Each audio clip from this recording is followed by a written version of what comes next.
Hey guys, tonight we are ascending to dizzying heights, to the very roof of the world, venturing into the stark, windswept plateaus and towering snow-capped peaks of 10th century Tibet. Imagine yourself wrapped in thick woolen robes, the air thin and biting cold, the silence so profound it seems to press against your ears, broken only by the mournful cry of a distant bird of prey or the snap of prayer flags in an icy wind. We are here to explore the ancient, often enigmatic, soul preparation rites of the Bonpo, the followers of Bön, Tibet's indigenous spiritual tradition, a faith deeply attuned to the raw, powerful forces of this extraordinary landscape.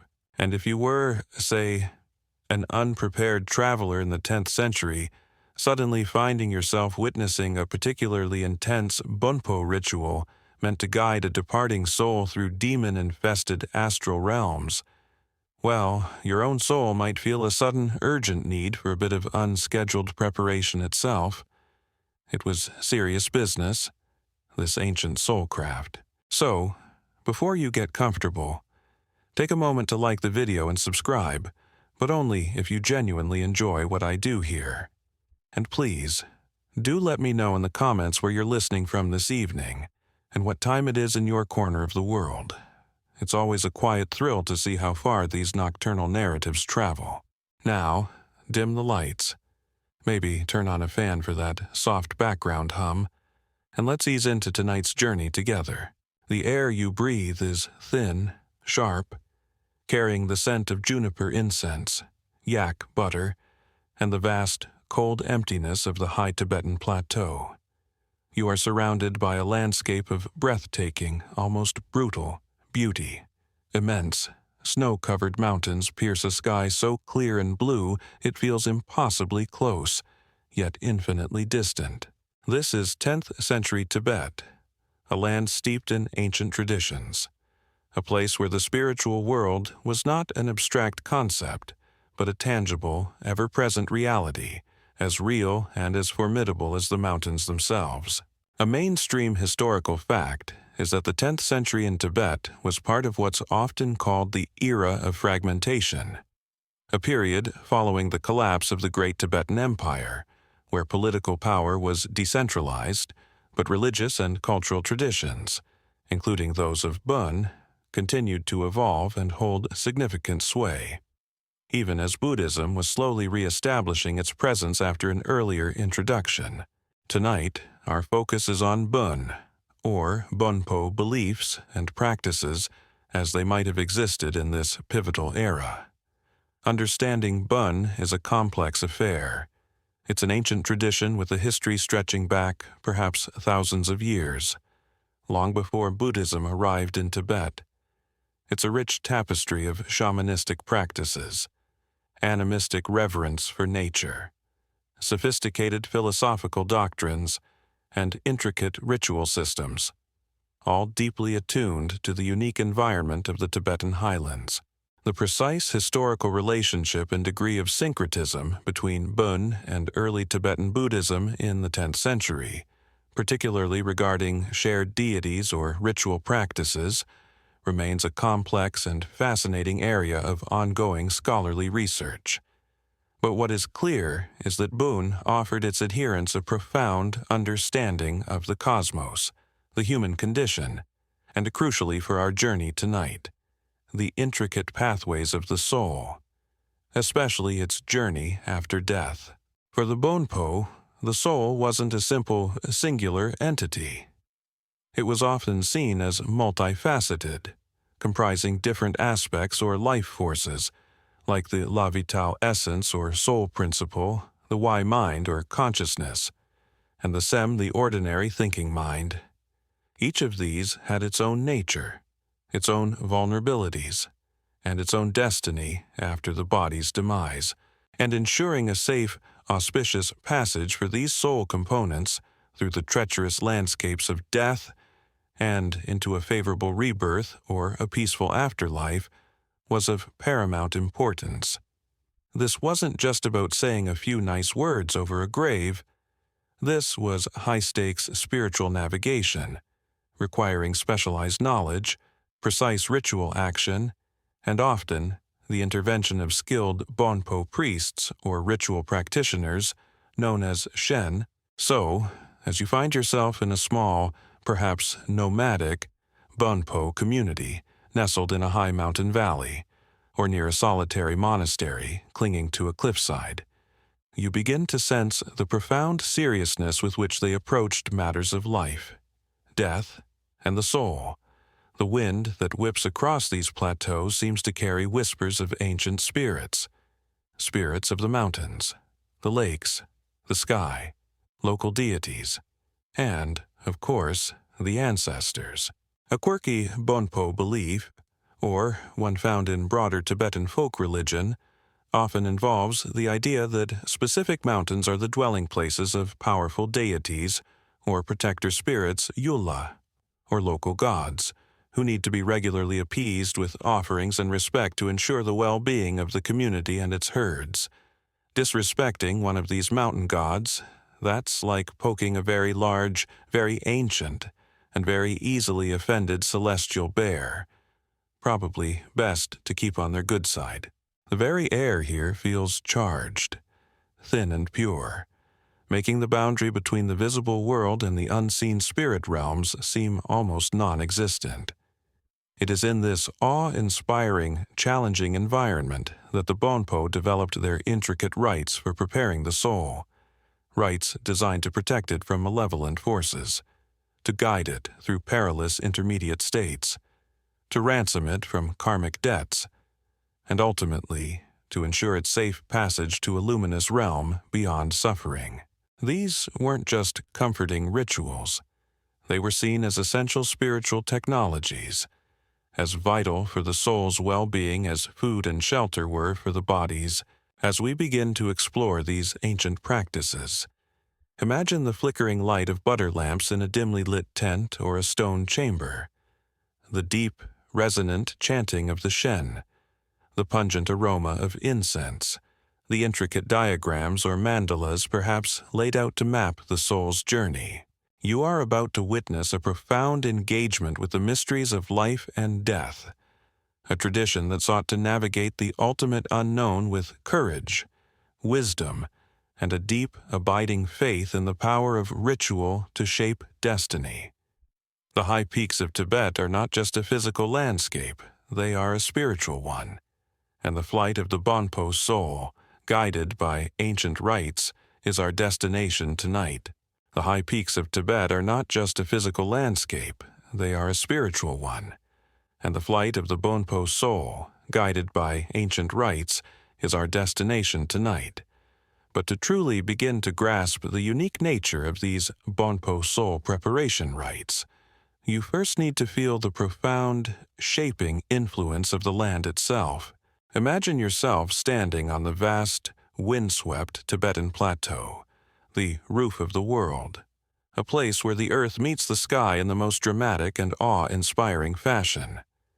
This isn't just a backdrop for Bonpo beliefs, it is an active participant, a sacred geography that pulsed with spiritual power and deeply informed their understanding of life, death, and the soul's intricate journey. The Tibetan landscape is one of breathtaking extremes.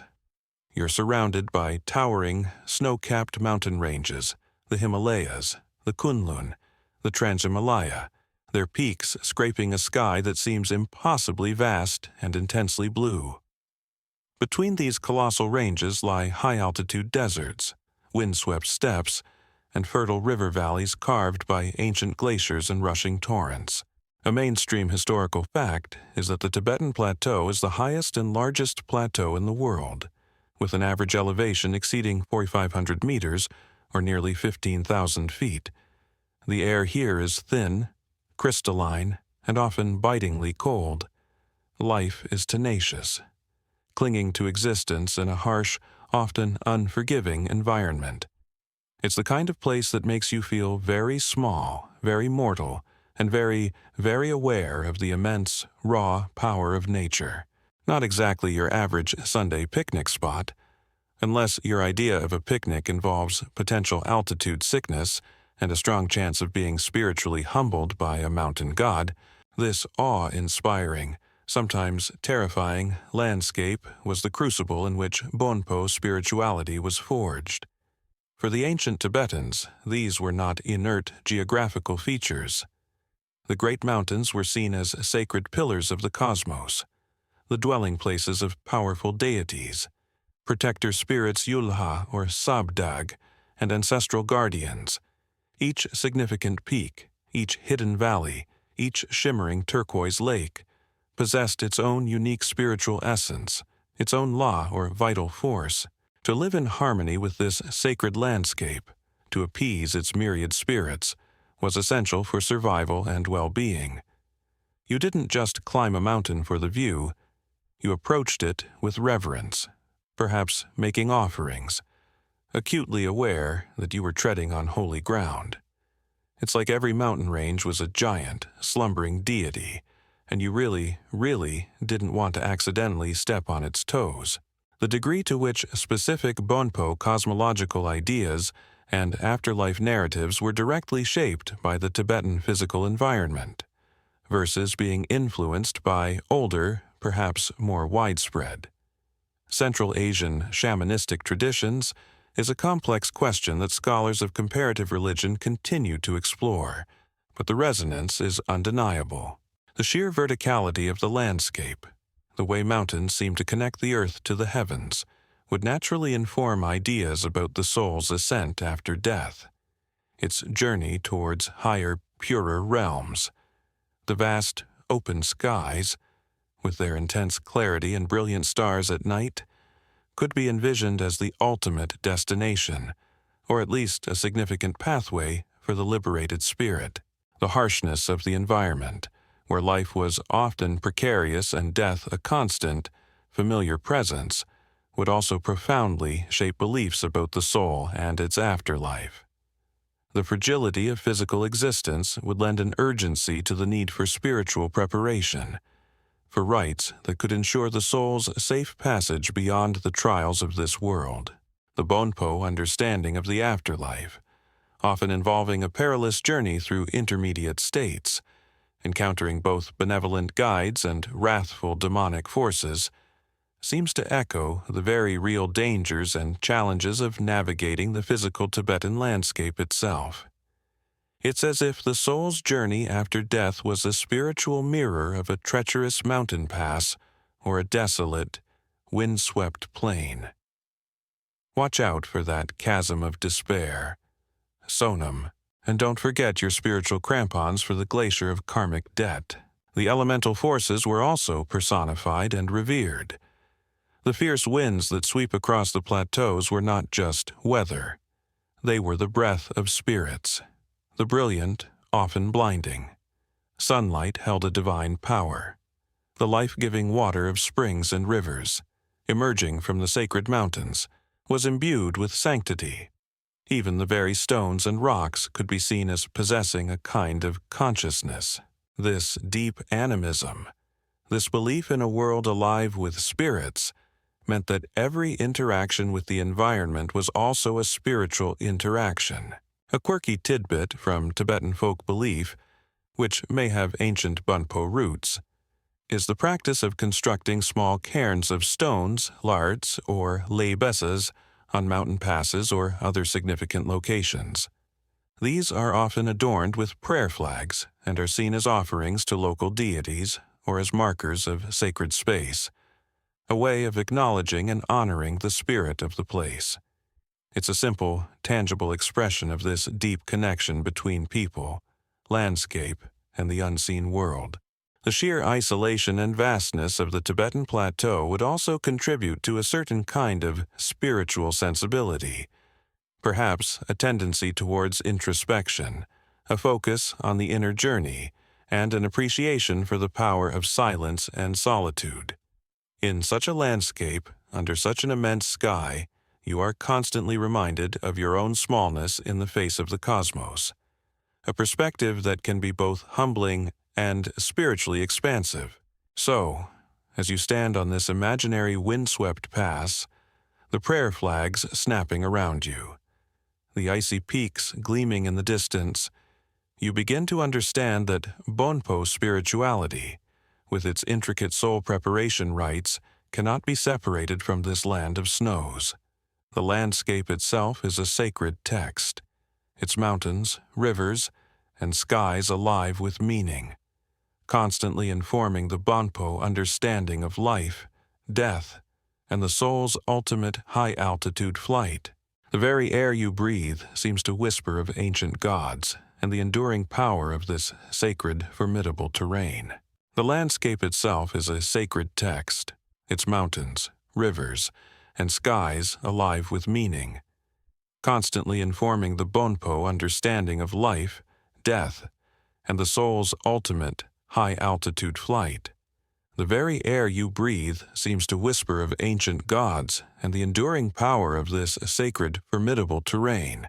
But to truly decipher these whispers, to understand the intricate soul preparation rites we're journeying towards, you need to become acquainted with the spiritual tradition that was born from this land, a tradition far older than Tibetan Buddhism, a faith known as Bon.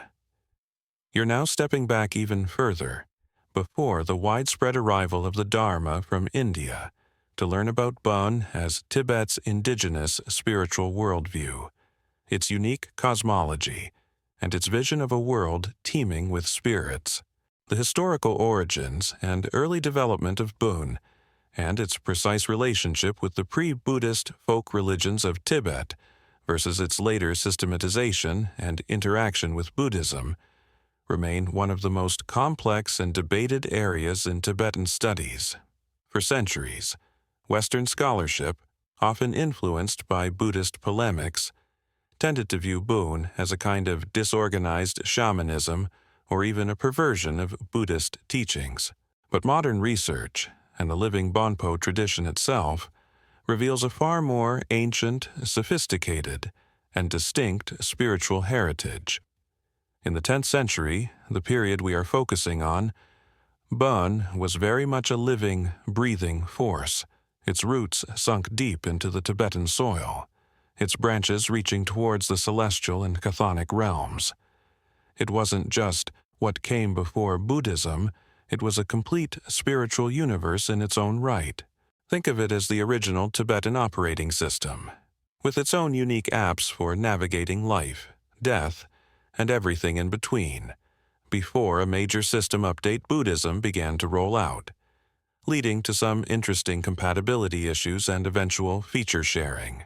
According to Bonpo tradition itself, much of its teachings, particularly what is known as Eternal Bon, or Yungdrung Bon Swastika Bon, the swastika being an ancient symbol of eternity and indestructibility in Bon, was founded by a Buddha-like figure named Tonpa Shenrab Miwocha. A mainstream historical fact, at least within Bonpo accounts, is that Tonpa Shenrab is said to have lived thousands of years before Shakyamuni Buddha, originating not in India, but in the legendary land of Olmo Lungring, often identified with Zhangzhung, an ancient kingdom in western Tibet that predated the unified Tibetan Empire.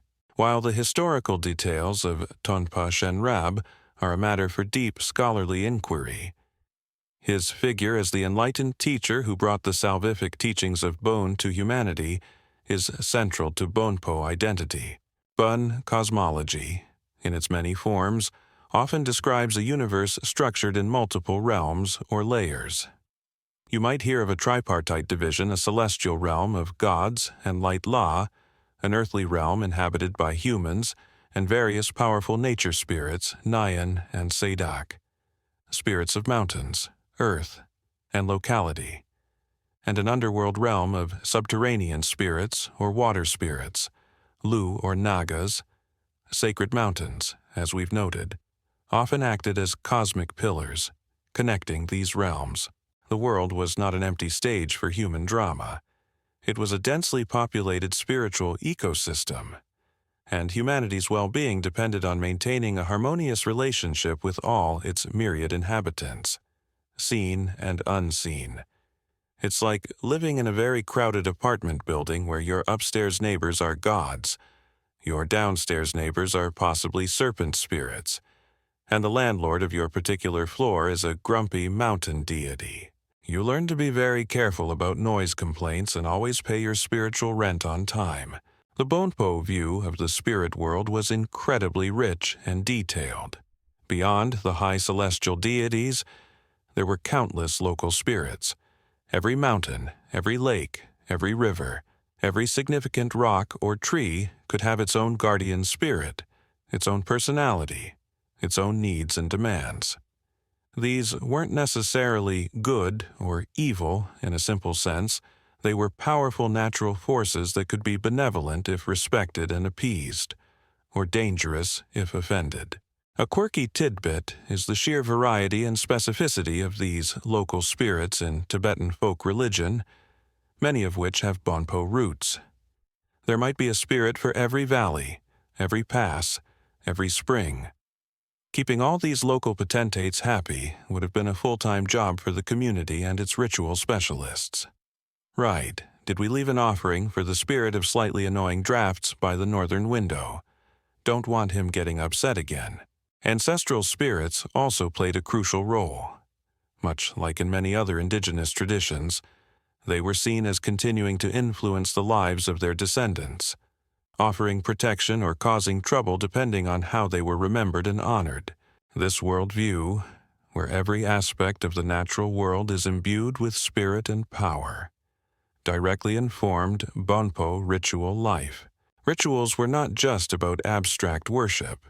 They were about practical engagement with these forces, for healing illnesses often attributed to displeased spirits or soul loss, for ensuring prosperity, good harvests. Healthy livestock, for divination to understand the will of spirits or the causes of misfortune, and, most crucially for our journey, for preparing and guiding the soul through the perilous transition of death and into the afterlife. The Bonpo priests, or ritual specialists, the Shen, a term with various meanings and categories, from high priests to shamans and healers, were the masters of these interactions. They possessed the secret knowledge, the ritual skills, the spiritual power to mediate between the human world and the vast, complex spirit world. They knew the chants that could summon benevolent spirits, the offerings that could appease angry ones, the rituals that could protect against malevolent forces, and the sacred pathways that the soul needed to navigate after death. So, as you stand in this 10th century Tibetan landscape, before Dharma's arrival, truly transformed the religious mainstream, though Buddhism had an earlier presence and was now in its second diffusion, you are witnessing a spiritual tradition in its own powerful right. Bön provided a complete framework for understanding the universe, humanity's place within it, and the ultimate destiny of the soul, all deeply rooted in the awe-inspiring, spirit-filled mountains and valleys of Tibet. It is from this ancient, indigenous soil that their intricate soul preparation rites would grow. Bön provided a complete framework for understanding the universe, humanity's place within it, and the ultimate destiny of the soul, all deeply rooted in the awe-inspiring, spirit-filled mountains and valleys of Tibet. It is from this ancient, indigenous soil that their intricate soul preparation rites would grow. Now, to truly appreciate the purpose and complexity of these rites, you need to understand what the 10th century Bonpo believed happened after death. What was their conception of the soul? What journey did it undertake? You are now unfurling the Bonpo afterlife map, a chart not of earthly terrain, but of the soul's multifaceted nature and its often perilous voyage into the realms beyond this life. Forget a simple, one-size-fits-all soul that just floats off to a generic heaven or hell. The Bonpo, like many ancient traditions with shamanistic roots, often conceived of the human spiritual anatomy as being far more complex. Your soul wasn't just a single, indivisible spark. It was more like a constellation of interconnected life forces, consciousness principles, and spiritual essences. While the terminology and details can vary across different Bön schools and historical periods, a common understanding involves several key components. Perhaps the most vital of these is the lei, often written blah in transliteration. Think of your lei as your essential life force, your vitality, your spiritual energy or personal power, almost like a protective aura or an individual's spiritual luck. It's believed to reside in the body during life, but can also be lost, stolen by malevolent spirits, or diminished through shock or illness, leading to misfortune or sickness.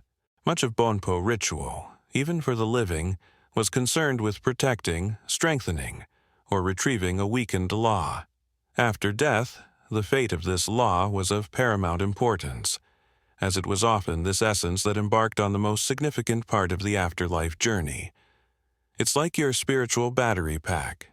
You really don't want it running low, especially when you're about to navigate the cosmic equivalent of a very dark, very confusing IKEA with no exit signs. Then you have aspects related to mind and consciousness. There's the why, often translated as the mental consciousness or the thinking faculty, the part of you that perceives and cognizes the world. And there's the sem, the ordinary, discursive mind, the seat of your everyday thoughts, emotions, and personality.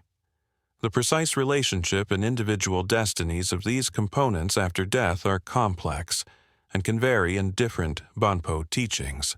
But the key takeaway is that death wasn't seen as a simple snuffing out of a single flame. It was a process of dissolution and transition for these various spiritual elements. So, what happens when the breath ceases and these components begin to separate from the physical body? The precise structure of the Bonpo afterlife cosmology in the 10th century, and the extent to which it had already developed concepts analogous to the later, more systematized Buddhist Bardo states intermediate periods between death and rebirth, is a subject of ongoing scholarly investigation, relying heavily on interpreting later texts that may reflect earlier oral traditions. However, the general picture is one of a journey, often a perilous one. The Bonpo afterlife wasn't necessarily a straightforward ascent to a blissful heaven or a direct plunge into a fiery abyss, though different realms of existence, some pleasant, some terrifying, were certainly part of their cosmology.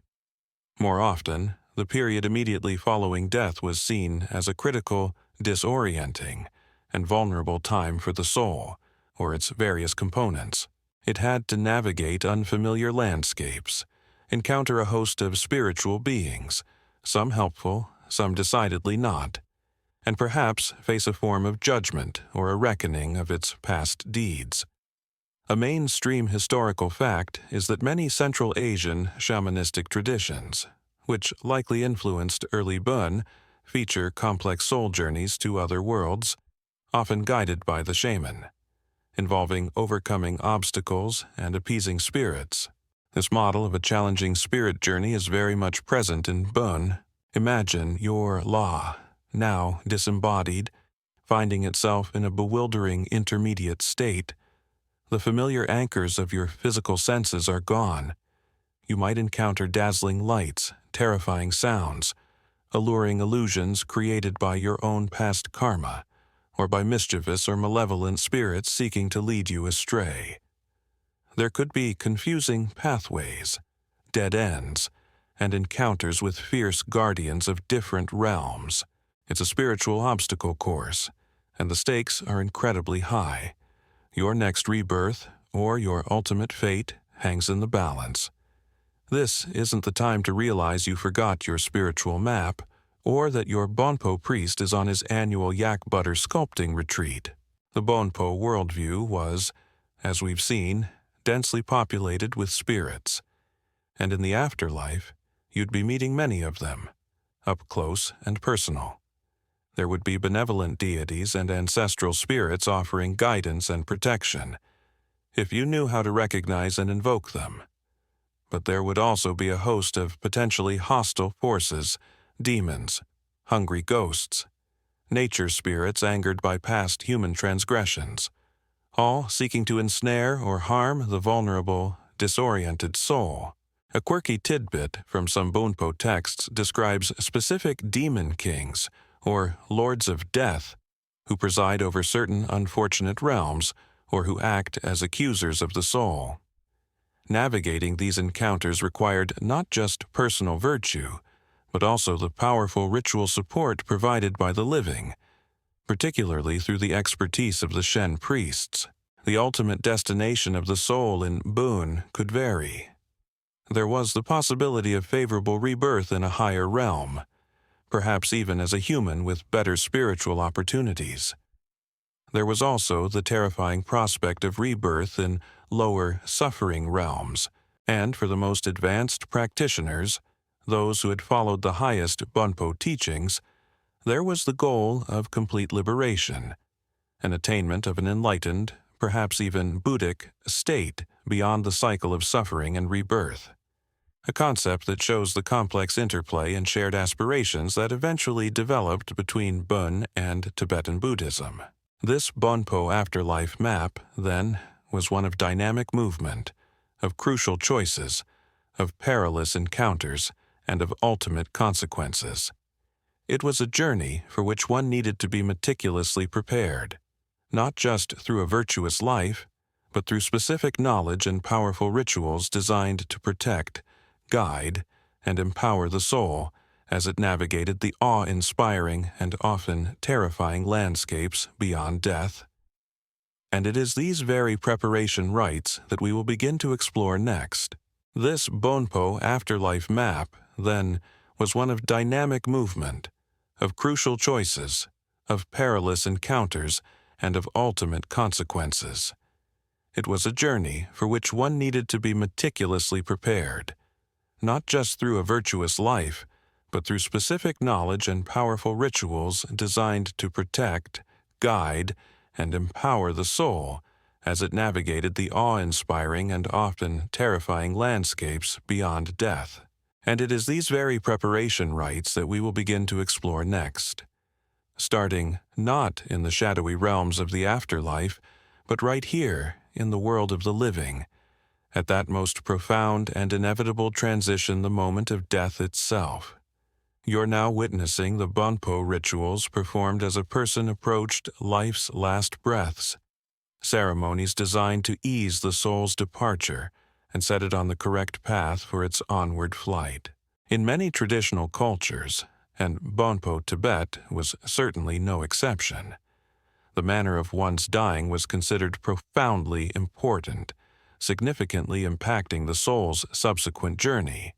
A good death, one that was peaceful, conscious if possible, and surrounded by the correct rituals and supportive spiritual presence, was seen as the ideal launchpad for the afterlife. Conversely, a sudden, violent, or unprepared death could leave the soul confused, distressed, and vulnerable to malevolent influences. So, as a loved one in your 10th century Bonpo community neared their end, a series of vital rites would commence, overseen by a knowledgeable Shen priest or ritual practitioner. It's like preparing for a very long, very important journey. You don't just throw a few things in a bag at the last minute. You pack carefully, you check your documents, you say your goodbyes properly. This was spiritual packing of the highest order. The precise nature and uniformity of Bonpo deathbed rituals in the 10th century are not extensively documented in contemporary sources from that exact period, leading scholars to reconstruct these practices by carefully analyzing later Bön texts, many of which claim to preserve much older traditions, comparative ethnography with related shamanistic cultures, and surviving folk traditions, while always acknowledging potential anachronisms or regional variations. However, the underlying principles of easing the soul's transition and protecting it at this vulnerable moment are clear. Imagine yourself in a dimly lit Tibetan dwelling, perhaps a sturdy stone house in a village, or a yak hair tent if you are part of a nomadic community. The air is still, thick with the scent of burning juniper, a sacred incense used for purification and creating a sacred atmosphere. Your loved one lies on a pallet, their breathing shallow. A Shen priest, his expression calm and focused, is present. His role is crucial. He is not just there to offer comfort, though that is part of it. He is there as a spiritual guide, a psychopomp in training, preparing to actively assist the soul in its departure. You might hear the low, resonant sound of his chanting, specific prayers, mantras, or passages from sacred Bonpo texts, designed to calm the mind of the dying person, to remind them of their spiritual nature, and to invoke the protection of benevolent deities and ancestral spirits. It's like playing soothing travel music for the soul, but with considerably more metaphysical weight than your average chill vibes for a long drive playlist. Purification would be a key element. The dying person and the space around them might be ritually cleansed, perhaps with consecrated water sprinkled with a sprig of juniper, or through the smoke of sacred herbs. This wasn't just about physical cleanliness. It was about removing any spiritual defilements or negative energies that might hinder the soul's clear passage. A mainstream historical fact is that deathbed rituals across many cultures often involve elements of purification and confession, aimed at allowing the soul to depart in as light and unburdened a state as possible. In some traditions, there might be a form of life review or even a gentle confession, where the dying person is encouraged to recall their deeds, to repent of any negativity, and to affirm their positive aspirations. This wasn't necessarily about a punitive judgment, but more about acknowledging and releasing karmic imprints, lightening the soul's load for the journey ahead. The Shen might also offer specific instructions to the dying person, reminding them of the path to take in the afterlife, the friendly deities who would guide them, the terrifying illusions to recognize and overcome. It's like a final, very important briefing from their spiritual travel agent. Right, upon exiting the body, please ignore the screaming demons on your left. They're just trying to sell you timeshares in a less desirable rebirth. Keep heading towards the luminous turquoise light, and don't forget your soul passport. A primary concern at the moment of death was ensuring the peaceful and complete separation of the soul components, particularly the LA or vital essence, from the physical body. A difficult or traumatic death, or strong attachments to worldly possessions or loved ones, could cause the law to linger, to become trapped, or even to be stolen by mischievous or malevolent spirits. So, rituals would be performed to gently coax the soul to depart, to open the way for its smooth exit. This might involve symbolic actions, specific chants, or even the Shen psychically guiding the consciousness of the dying person. A quirky tidbit from some Tibetan folk practices related to death involves ensuring there are no physical obstructions near the dying person's head, or sometimes even creating a small symbolic opening in the roof of the tent or house to allow the soul an unimpeded upward path. While the specifics for 10th century Bon are hard to pin down, such ideas reflect a common concern for the soul's easy egress. The family, too, would have a role, not just as passive mourners, but as active participants in creating a supportive spiritual environment. They would join in prayers, maintain a calm and loving atmosphere, and avoid excessive displays of grief or attachment that might hold back the departing soul. Their role was to help the dying person let go, to face death with courage and a mind focused on the spiritual journey ahead. As the final breaths are taken, the Shen would intensify his focus, perhaps performing a specific ritual known as faux ba, or transference of consciousness. If such practices were already developed in the Bonpo tradition of this era, it's a practice more famously detailed in later Tibetan Buddhism. But the underlying principles of guiding consciousness at death are ancient. The aim was to direct the departing consciousness, the Wai or Sem, towards a favorable rebirth or a higher spiritual state, preventing it from falling into confusion or being drawn towards unfortunate realms. These rites at death's door were thus a profound act of spiritual midwifery, ensuring that the soul's transition from this life to the next was as peaceful, auspicious, and well-guided as possible. They acknowledged death not as a terrifying void, but as a critical passage, a journey for which one could, and indeed must, be meticulously prepared. These rites at death's door were thus a profound act of spiritual midwifery, ensuring that the soul's transition from this life to the next was as peaceful, auspicious, and well-guided as possible. They acknowledged death not as a terrifying void, but as a critical passage, a journey for which one could, and indeed must, be meticulously prepared. And the chief architect of this preparation, the indispensable guide for the soul, both at the threshold of death and beyond, was the Bonpo ritual specialist, the Shen priest. You're now drawing closer to understand the crucial, multifaceted role of these remarkable individuals, the spiritual experts whose knowledge and power were vital for navigating the complexities of death's transition in 10th century Tibet. The Shen, or Geshen, in its more formal transliteration, sometimes also Shenpo for a male practitioner, was far more than just a priest in the sense of someone who simply officiates at prescribed ceremonies. In the ancient Bon tradition, particularly in an era like the 10th century where shamanistic roots were still profoundly evident, the Shen was often a combination of roles: a healer of body and spirit, a diviner who could read the unseen forces, an exorcist who could banish malevolent influences, a mediator with local deities and nature spirits, and, most critically for our focus, a psychopomp, a conductor of souls. They were the community's spiritual troubleshooters, their celestial travel agents, and their emergency responders for all matters pertaining to the non-physical realms. It's a pretty demanding job description.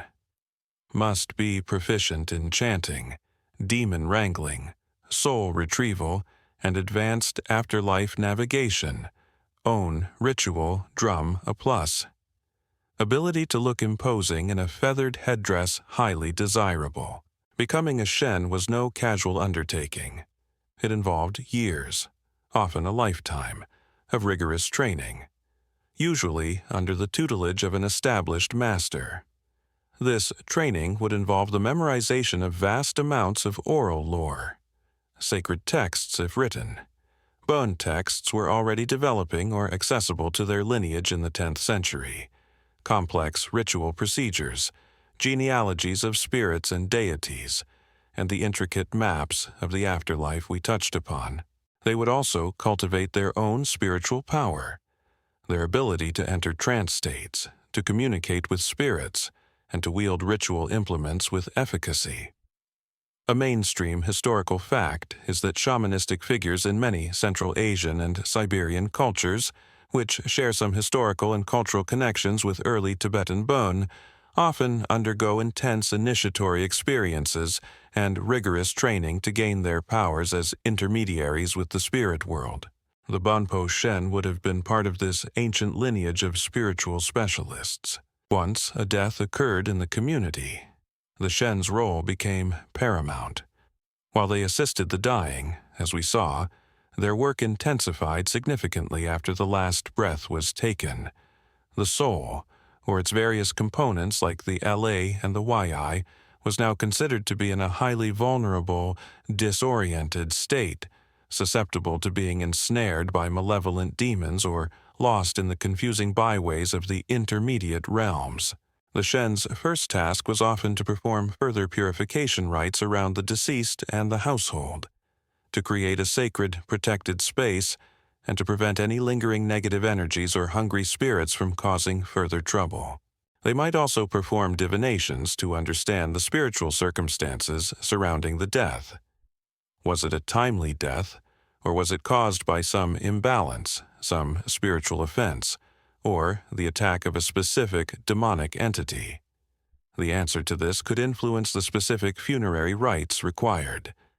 It's like a post-mortem spiritual diagnosis, trying to ensure no loose ends are left that could complicate the soul's journey. Then began the crucial work of actively guiding the spirit. The exact nature of the shamanic journeying, or trance states employed by 10th century Bonpo Shen in guiding souls, and how these practices compared to or differed from later, more systematized Tantric Buddhist techniques, is an area of ongoing scholarly investigation, and often relies on careful interpretation of ritual texts and ethnographic parallels. But the core idea was that the Shen, through his focused intention, his ritual power, and his knowledge of the unseen realms, could accompany, protect, and direct the deceased's soul. He would chant specific texts, often for many hours or even days, that served as a kind of auditory map for the soul, describing the landscapes of the afterlife, warning of dangers, naming the deities to be invoked for aid, and reminding the soul of its true nature and ultimate destination. The Shen might use a variety of ritual implements in these soul-guiding ceremonies. A drum, its rhythmic beat mimicking the pulse of the cosmos or the journeying shaman's heart, could be used to induce trance or to call upon spirits. Bells and cymbals might be used to clear away negative energies or to punctuate sacred utterances.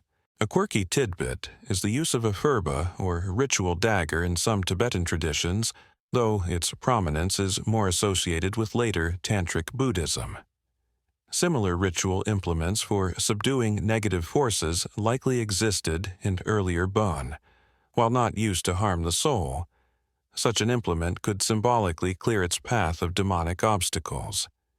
Mirrors were also sometimes used in shamanic practices for scrying or communicating with the spirit world.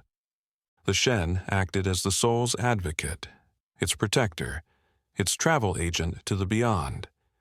He would perform rituals to ransom the soul from any negative karmic debts or from the clutches of demonic entities who might try to claim it. He would make offerings on behalf of the deceased to appease any offended spirits.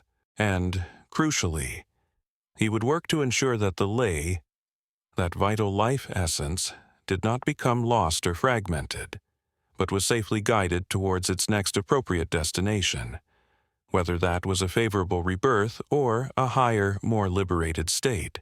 This was not a role for the faint of heart. The Shen was believed to be directly confronting powerful, often dangerous, spiritual forces. His own spiritual strength, his purity of intention, and his meticulous adherence to ritual protocol were all that stood between the departed soul and potential disaster in the chaotic realms of the afterlife. The responsibility was immense, and the respect, mixed perhaps with a healthy dose of awe and even fear, afforded to a skilled Shen in the community would have been considerable. He was the guardian of transitions, the master of the liminal spaces between life and death, the one who ensured that the souls of the departed found their way, ensuring peace for both the dead and the living left behind. His own spiritual strength, his purity of intention, and his meticulous adherence to ritual protocol were all that stood between the departed soul and potential disaster in the chaotic realms of the afterlife. The responsibility was immense, and the respect, mixed perhaps with a healthy dose of awe and even fear, afforded to a skilled Shen in the community would have been considerable. He was the guardian of transitions, the master of the liminal spaces between life and death, the one who ensured that the souls of the departed found their way, ensuring peace for both the dead and the living left behind. But the Shen's vital work with the soul wasn't just confined to the moments after death.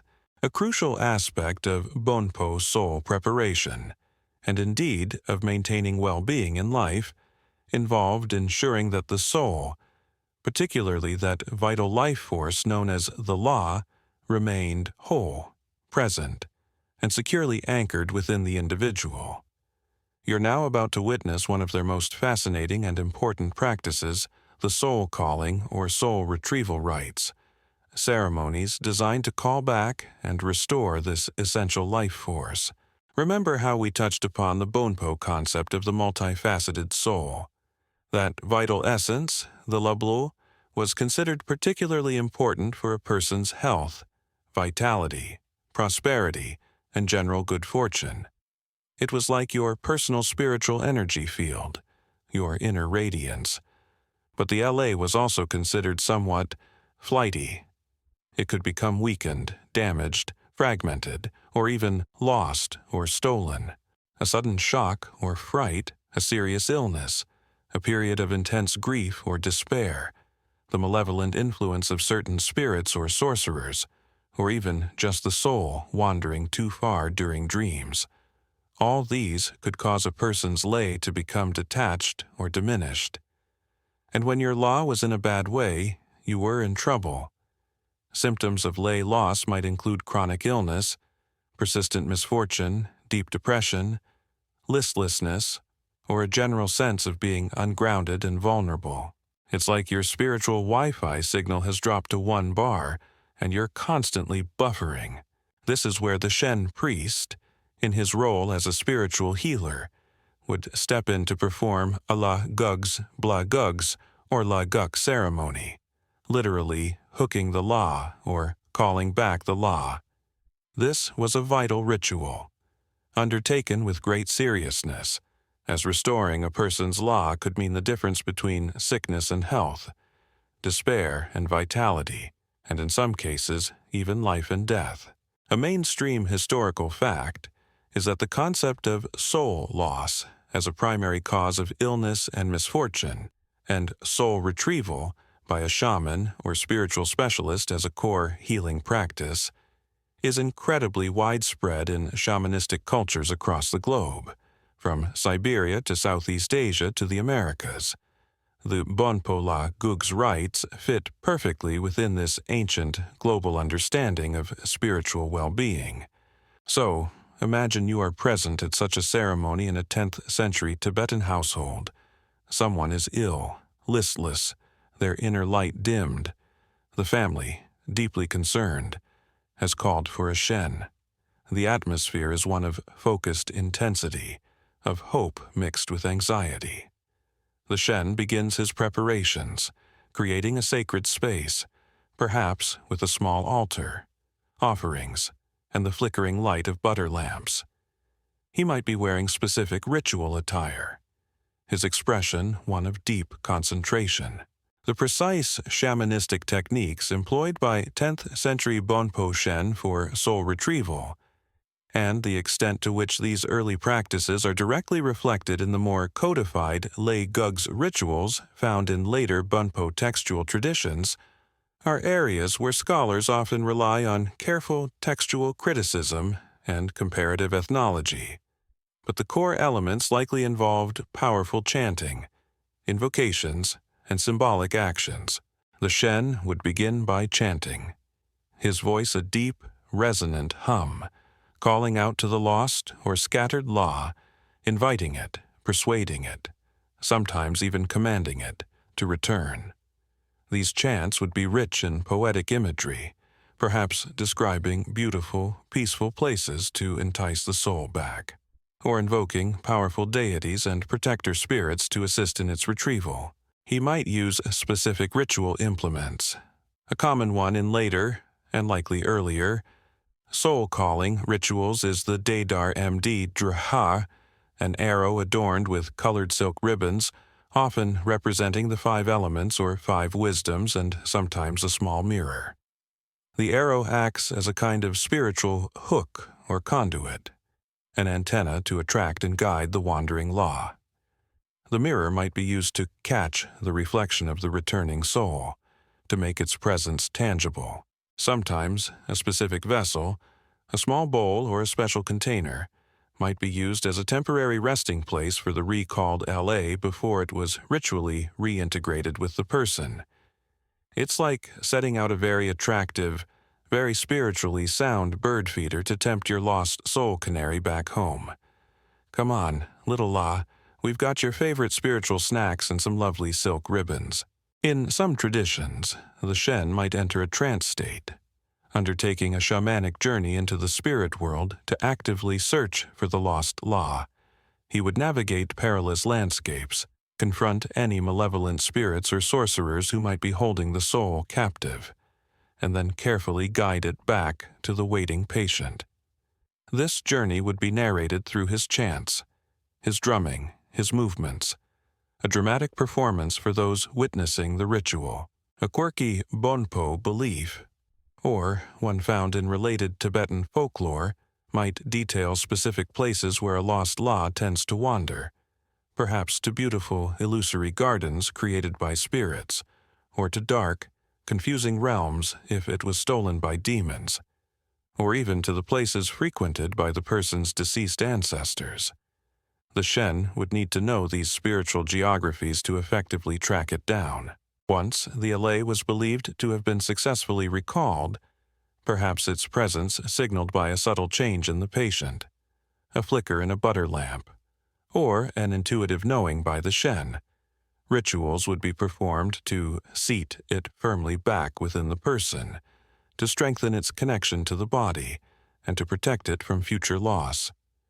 This might involve tying blessed cords around the patient's neck or wrist, or further offerings and prayers to stabilize their spiritual energy. These soul retrieval rites were not just for acute illness. They could also be performed prophylactically, to strengthen a person's LA before a dangerous journey or a major life event, and crucially, they could be part of the preparations for death. If a person was dying with a diminished or fragmented lo, their afterlife journey would be even more hazardous. Performing Ale Gug's ceremony for the dying, or even for the very recently deceased, was an attempt to gather all the vital spiritual components to ensure the soul was as whole and complete as possible before it embarked on its long voyage through the intermediate states. It was an essential act of ensuring not just a good death, but a well-equipped departure. The soul, after all, wouldn't want to arrive in the afterlife feeling like it had forgotten half its luggage. Performing Ala Gug's ceremony for the dying, or even for the very recently deceased, was an attempt to gather all the vital spiritual components to ensure the soul was as whole and complete as possible before it embarked on its long voyage through the intermediate states. It was an essential act of ensuring not just a good death, but a well-equipped departure. The soul, after all, wouldn't want to arrive in the afterlife feeling like it had forgotten half its luggage, or that its spiritual passport was out of date. Now, with your earthly life concluded, your law hopefully strong and intact thanks to these careful preparations, you, as the disembodied consciousness, are launched into one of the most critical and perilous phases of your journey, the intermediate state, known in Bonpo traditions, much like in Tibetan Buddhism, as the Bardo. Specifically, you are navigating the Sidpa Bardo, the Bardo of existence, or becoming the turbulent passage between death and your next life. The concept of an intermediate state, a liminal period after physical death but before the soul's final resolution or next rebirth, is a cornerstone of both Bonpo and Tibetan Buddhist eschatology. A mainstream historical fact is that while the Tibetan Book of the Dead Bardo Thodol is the most famous Buddhist text describing these states, Bon has its own ancient and complex traditions regarding the Bardos, with unique deities, practices, and cosmological maps. The precise details and stages of the Sidpa Bardo, as understood in 10th century Bön, and the extent of its similarities or differences with contemporaneous or later Tibetan Buddhist Bardo teachings, are complex areas of textual analysis, particularly given that many key Bonpo texts were codified or rediscovered in later periods. But the core understanding of a disorienting, challenging, yet opportunity-filled period for the soul is central. So, imagine yourself now, free from your physical form. Your senses, as you knew them, are gone, yet you perceive. But what do you perceive initially? Likely a profound sense of confusion, of dislocation. You might not even realize you're dead. You might try to interact with your grieving family, only to find they cannot see or hear you. This can be a period of intense distress and bewilderment. It's like waking up in a very strange, very unfamiliar hotel room, with no idea how you got there, and all the staff are ignoring you, and also you don't have a body. That part's new. As your consciousness begins to adjust, the Bonpo teachings, hopefully imparted to you in life or recited by a Shen priest near your body after death, become your only guide. The Sidpa Bardo is not an empty void. It is a realm teeming with experiences, often shaped by your own past actions, your karma, and the contents of your mind.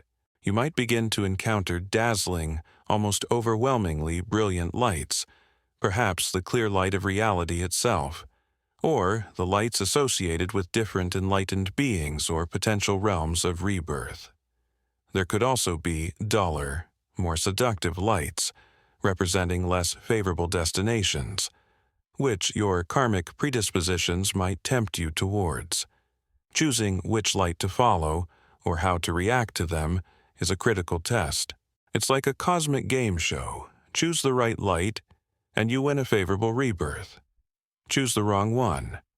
Well, let's just say the consolation prize isn't great. You may also encounter overwhelming sounds, thunderous roars, piercing whistles, beautiful melodies, or terrifying cacophonies. These, too, are part of the Bardo's disorienting landscape, manifestations of cosmic energies or your own mental projections. The key, according to the teachings, is not to be afraid, not to be attached, but to recognize these phenomena for what they are: transient, illusory experiences. Easier said than done, one imagines, when what sounds like a legion of angry sky dragons is tap dancing on your non-existent eardrums. Then come the encounters with various spiritual beings. As we've discussed, the Bonpo spirit world is densely populated. In the Sidpa Bardo, you might come face to face with benevolent deities, your ancestral spirits, or compassionate Shen from the past, all offering guidance and protection if you can recognize them and connect with their aid. But equally, you might be confronted by wrathful deities, fierce guardians, or a host of demonic entities and malevolent spirits, perhaps those you or your community offended in life, or simply chaotic forces seeking to ensnare or torment a vulnerable soul. These encounters can be terrifying, but again, the Bonpo teachings stress that many of these are projections of your own mind, your own fears and unresolved negativities given form. Recognizing their illusory nature is the key to not being overwhelmed by them. A quirky tidbit from some Bonpo descriptions of the afterlife involves very specific tests or judgments the soul might undergo, perhaps presided over by a particular chthonic deity or a council of spirits. Your life's deeds might be weighed, your virtues and non-virtues laid bare. The Bonpo funerary rites performed by the living, including offerings and ransom rituals which we'll explore more later, were often designed to help the soul pass these judgments successfully, to clear away karmic debts and appease any offended spirits. The entire experience of the Sidpa Bardo is one of extreme peril but also of immense opportunity, because your consciousness is now unbound by a physical body. It is highly mobile, highly sensitive, and incredibly suggestible. If you are guided by wisdom and virtuous imprints, you have a chance to achieve a very favorable rebirth, perhaps in a realm where you can continue your spiritual progress, or even, for the highly realized, to achieve a form of liberation. But if you are overwhelmed by fear, attachment, anger, or confusion, you can easily be swept away by the winds of karma into an unfortunate rebirth in a lower realm of suffering. This is why the continued guidance of a skilled Shen priest, even after your physical death, was considered so vital. For a traditional period, often said to be 49 days, a duration also significant in Tibetan Buddhist Bardo traditions, the Shen would perform ceremonies, recite specific funerary texts, and make offerings on your behalf. These rituals were believed to directly assist your consciousness as it navigated the Bardo, providing a lifeline of clarity, protection, and direction. The Shen was, in effect, your remote afterlife navigator, his chants a constant beacon guiding you through the turbulent psychic seas. His voice, his ritual power, could help you recognize the clear light, avoid the terrifying illusions, and make the choices that would lead to your ultimate well-being. It's a journey you undertake alone, yet not entirely unsupported, if the proper rites are performed. His voice, his ritual power, could help you recognize the clear light, avoid the terrifying illusions, and make the choices that would lead to your ultimate well-being. It's a journey you undertake alone, yet not entirely unsupported, if the proper rites are performed. And that support, those guiding whispers from the living world orchestrated by the Shen priest, becomes utterly crucial when you, as the disembodied soul, begin to encounter the myriad inhabitants of the Bonpo spirit world. You're now peering into the very fabric of the Sidpa Bardo, learning about the diverse array of deities, local spirits, and potentially terrifying demonic forces the soul might meet, and how ancient Bonpo rites sought to prepare it for every conceivable spiritual meet and greet, or, as the case may be, meet and flee in terror. The intermediate state, in Bonpo understanding, isn't an empty waiting room. It's a vibrant, dynamic, and often overwhelmingly populated landscape. A mainstream historical fact is that Tibetan traditional worldviews, both Bon and Buddhist, are characterized by a belief in an incredibly complex spirit world, filled with a vast hierarchy of beings, from enlightened deities down to minor, often mischievous, local sprites. This rich tapestry of spiritual entities doesn't just vanish when you die. In fact, your encounters with them can become far more direct and consequential. It's like suddenly having the velvet rope to the cosmic VIP lounge and also the cosmic mosh pit completely removed. Everyone gets a backstage pass. First, let's consider the helpful crowd, the benevolent beings. As your soul navigates the Bardo, it might encounter enlightened figures from the Bon tradition, perhaps Tonpa Shenrab Miwocha himself, the legendary founder, or other great Shens and sages from the past, appearing in luminous forms to offer guidance, reassurance, and protection. Your own ancestral spirits, if they are favorably disposed and have achieved a good standing in the afterlife, might also make their presence felt, offering a familiar, comforting hand in an otherwise alien realm. Recognizing these benevolent guides amidst the often chaotic visions of the Bardo is a key skill, one that would have been nurtured through teachings and visualizations during your lifetime. It's like spotting a friendly face in a massive, disorienting crowd, a moment of profound relief and a sign that you're not entirely alone. Then there are the powerful deities of the Bonpo pantheon.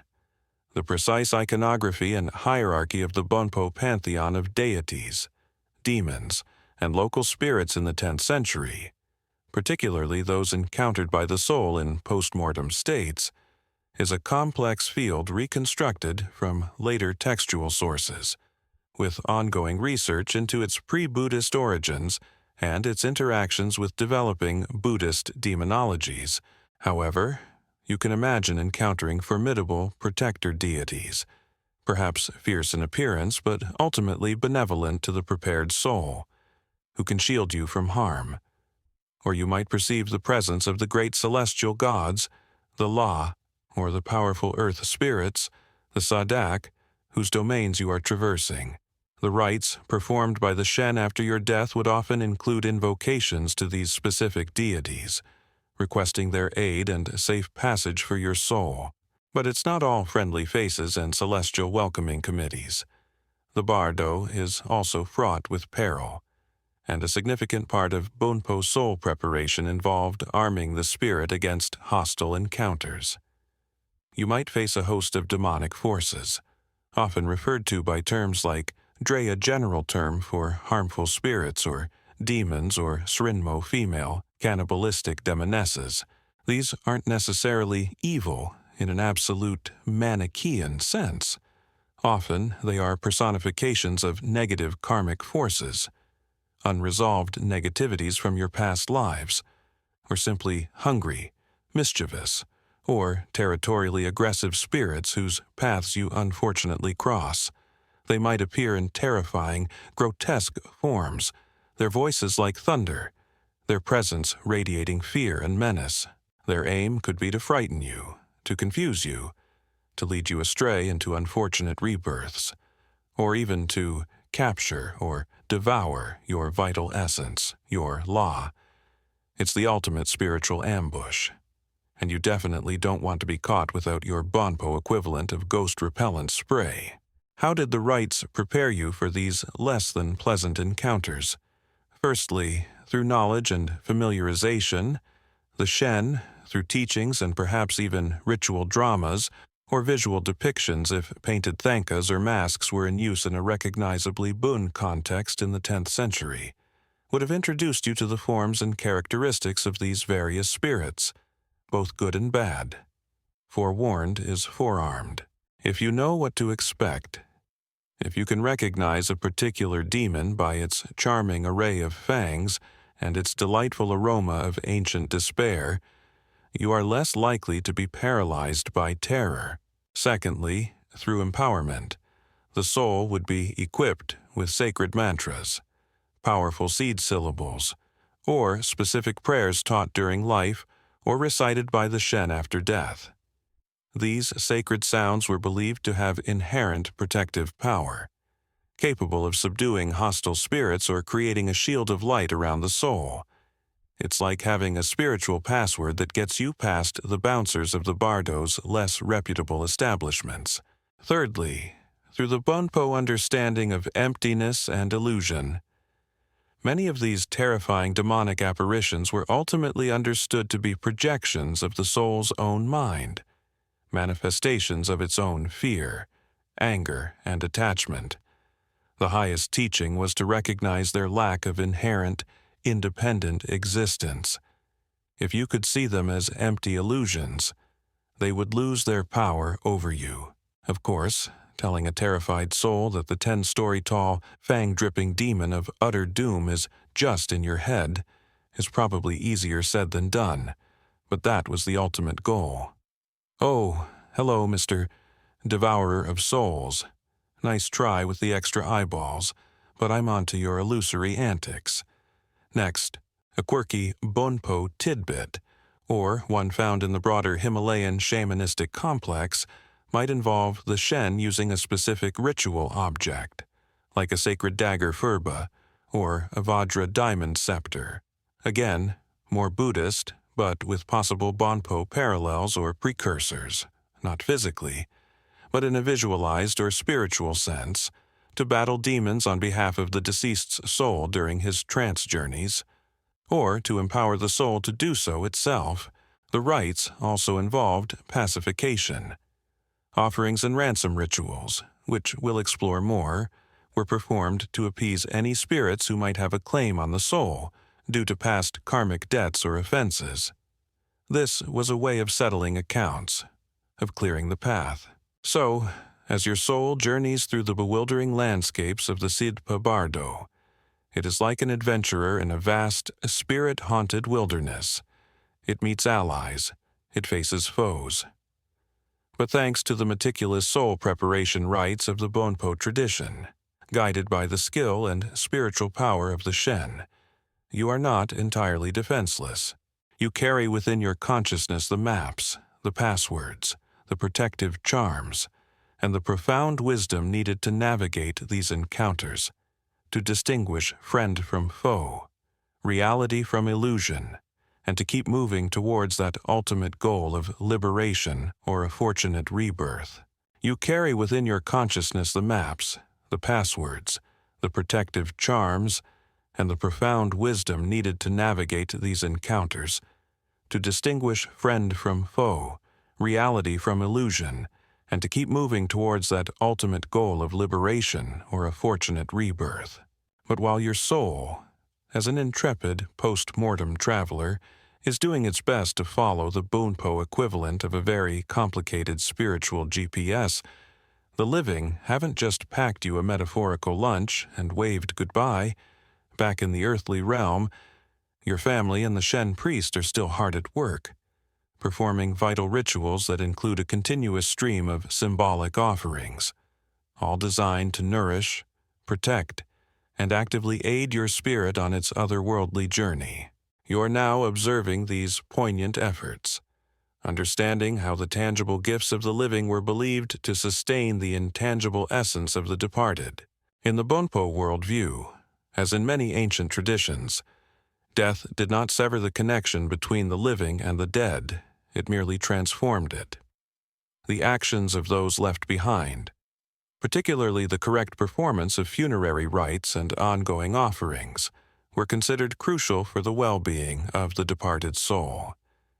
It's like your soul is on a very long, very important camping trip in another dimension, and your family is still responsible for sending along spiritual care packages.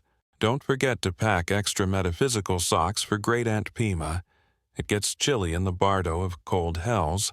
The precise theological understanding in 10th century Bön regarding how symbolic offerings translated into tangible support for the disembodied soul, whether through direct spiritual nourishment, the generation of merit that could influence its karmic trajectory, or the pacification of specific obstructive entities, is complex and likely encompassed multiple layers of meaning, some of which may be lost to us or are reconstructed from later texts, but the intent was clear to help.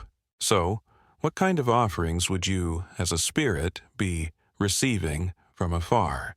First and foremost, there would be food and drink, or rather, their spiritual essence. These weren't crude attempts to feed a physical ghost.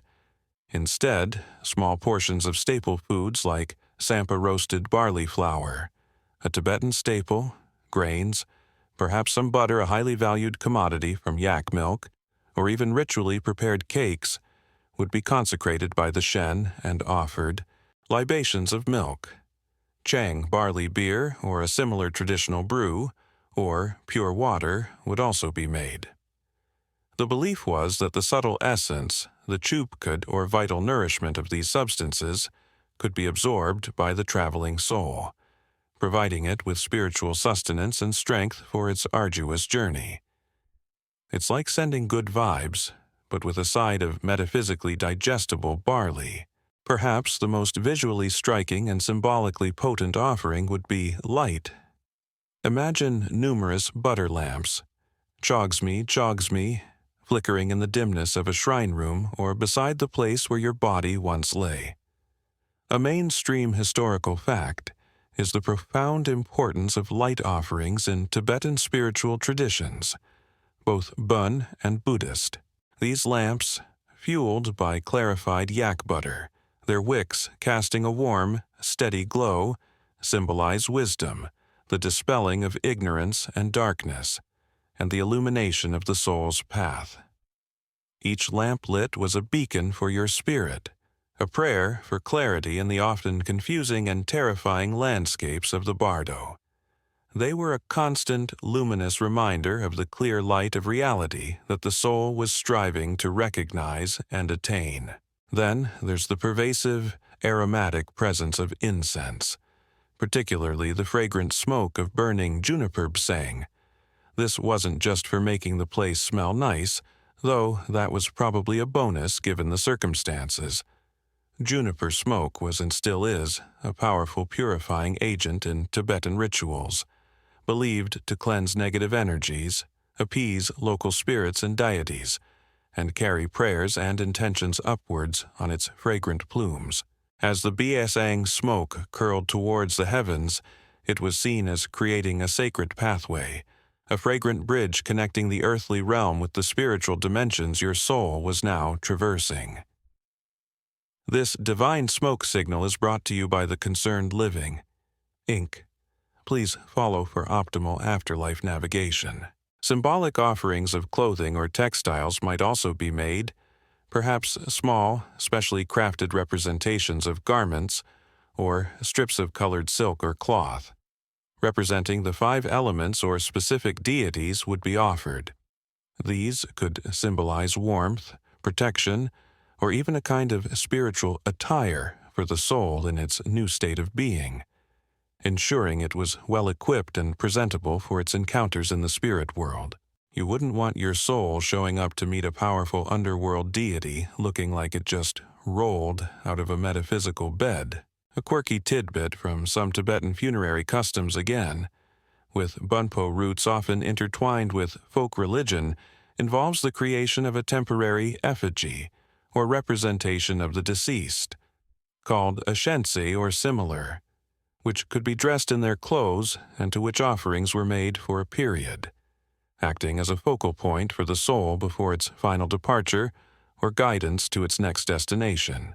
We'll touch more on effigies later, but the idea of providing for the deceased in a symbolic, representative way is key. All these offerings, food, light, incense, textiles, were not just passively left on an altar. Their efficacy was activated and directed through the focused intention and ritual power of the Shen priest and the participating family members. There would be specific chants, invocations, and visualizations accompanying each offering, consecrating the materials and dedicating their spiritual essence to the benefit of your departed soul. It was an active, ongoing process of spiritual support, a tether of compassion and care reaching out from the world of the living into the mysteries of the beyond. This Bonpo understanding of the potent link between the living and the dead, the belief that the actions and offerings of those left behind could directly impact the soul's journey, fostered a deep sense of communal responsibility and spiritual interdependence. Your fate after death wasn't just your own affair. It was a concern for your entire family and community, who would rally with the Shen to provide every possible spiritual aid, every symbolic comfort, to sustain your spirit as it navigated the great unknown. This Bonpo understanding of the potent link between the living and the dead, the belief that the actions and offerings of those left behind could directly impact the soul's journey, fostered a deep sense of communal responsibility and spiritual interdependence. Your fate after death wasn't just your own affair, it was a concern for your entire family and community, who would rally with the Shen to provide every possible spiritual aid, every symbolic comfort, to sustain your spirit as it navigated the great unknown. But sometimes, providing spiritual sustenance and guidance wasn't enough.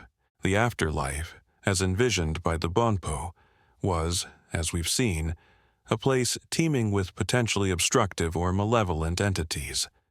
And the soul might also be burdened by its own karmic debts or unresolved spiritual entanglements. In such cases, more active, more potent ritual interventions were required. You're now about to uncover some of these fascinating Bonpo practices, particularly those involving intricate effigies like thread crosses, or MDOs, and powerful ransom rites designed to appease spirits and clear obstacles from the soul's perilous path.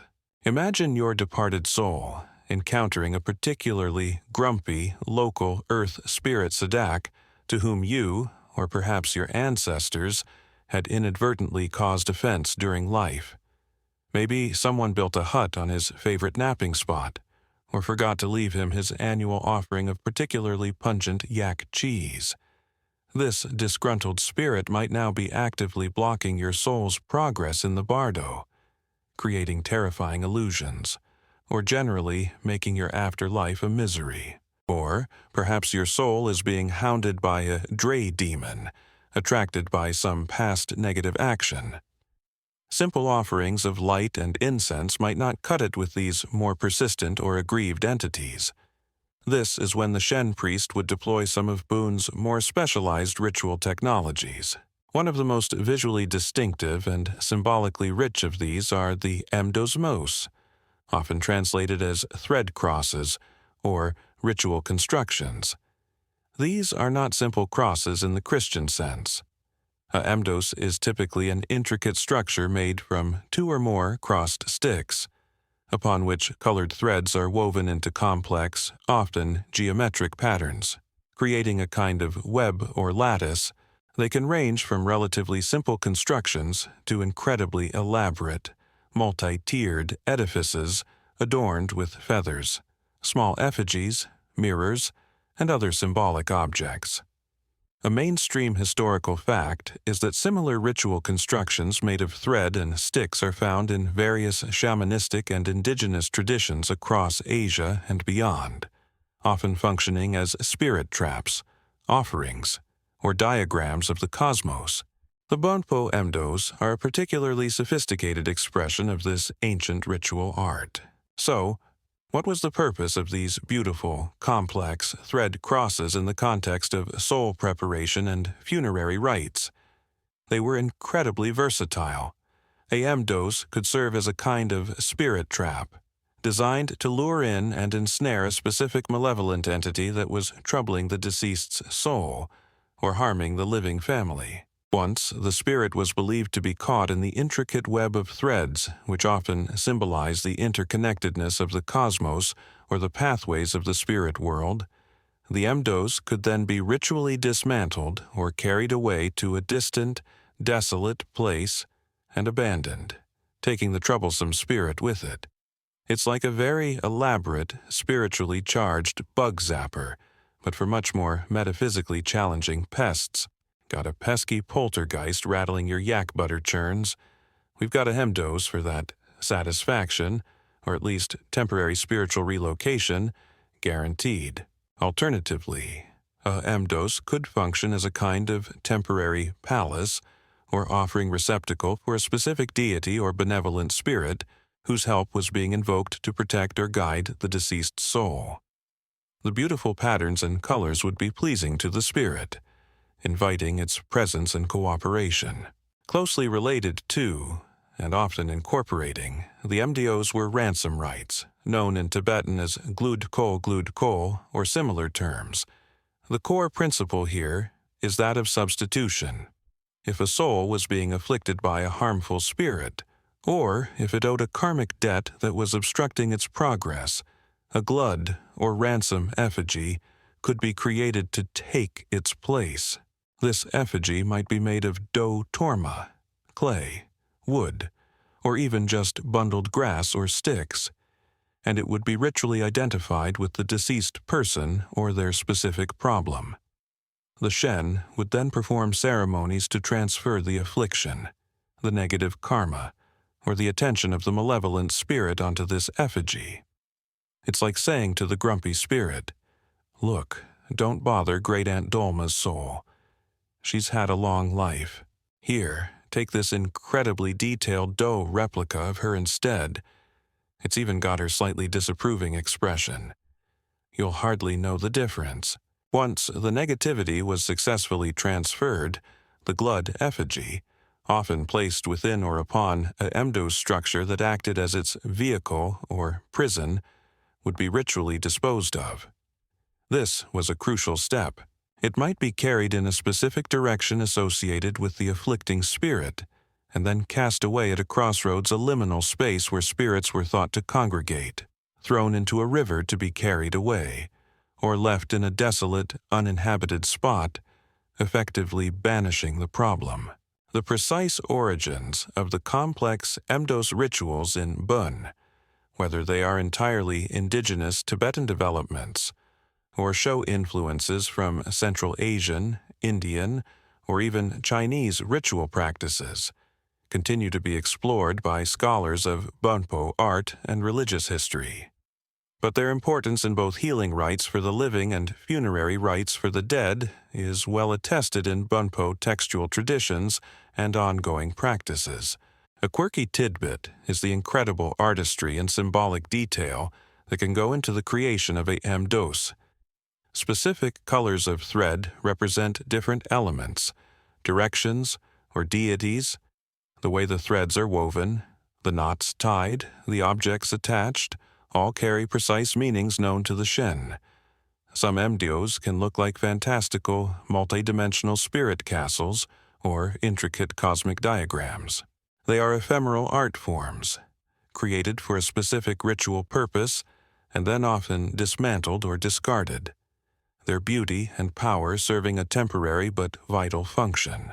These ransom rites and mdos constructions were not just about tricking spirits, they were sophisticated psychological and spiritual interventions.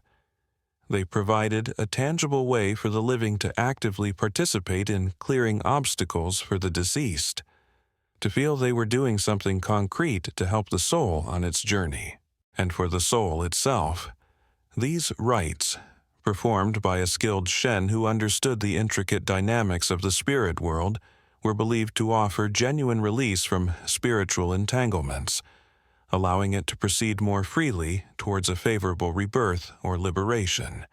It was a form of ancient spiritual troubleshooting, using sacred geometry, symbolic substitution, and powerful ritual action to smooth out the bumps on that perilous road through the bardo. It was a form of ancient spiritual troubleshooting, using sacred geometry, symbolic substitution, and powerful ritual action to smooth out the bumps on that perilous road through the bardo.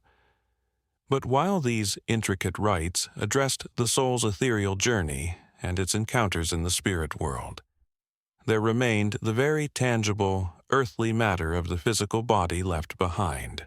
How did the 10th century Bonpo people of Tibet deal with the mortal remains of their loved ones? You are now turning your attention to their ancient funerary dispositions, considering how their tomb burials, and perhaps even early echoes of sky-related practices, reflected their deep-seated beliefs about the soul's ultimate destination. The final disposition of the body, in any culture, is rarely just a practical matter of hygiene. It's almost always a profoundly ritualized act, imbued with symbolic meaning, reflecting a society's understanding of death, its views on the relationship between body and soul, and its hopes or fears concerning the afterlife. For the ancient Tibetans, living in their vast, often harsh, high-altitude environment, these considerations would have been particularly poignant. During the period leading up to and including the 10th century, particularly during the era of the Tibetan Empire, which had fragmented by this time, but whose cultural influences lingered, a mainstream historical fact is the existence of elaborate tomb burials, especially for royalty and the nobility. Archaeologists have uncovered impressive ancient tumuli, or burial mounds, in areas like the Yarlung Valley, the cradle of Tibetan civilization. These weren't simple graves, they were often complex subterranean structures, sometimes with multiple chambers, designed to house the deceased ruler, along with a significant array of grave goods. It's like they were building a very exclusive, very permanent underground timeshare for the dearly departed elite. Imagine yourself witnessing such a royal funerary procession in, say, the 9th or early 10th century. The air would be thick with solemn chanting, the sound of horns and drums perhaps, the scent of burning juniper. The deceased king, his body prepared with specific rites, would be carried in state towards his final resting place.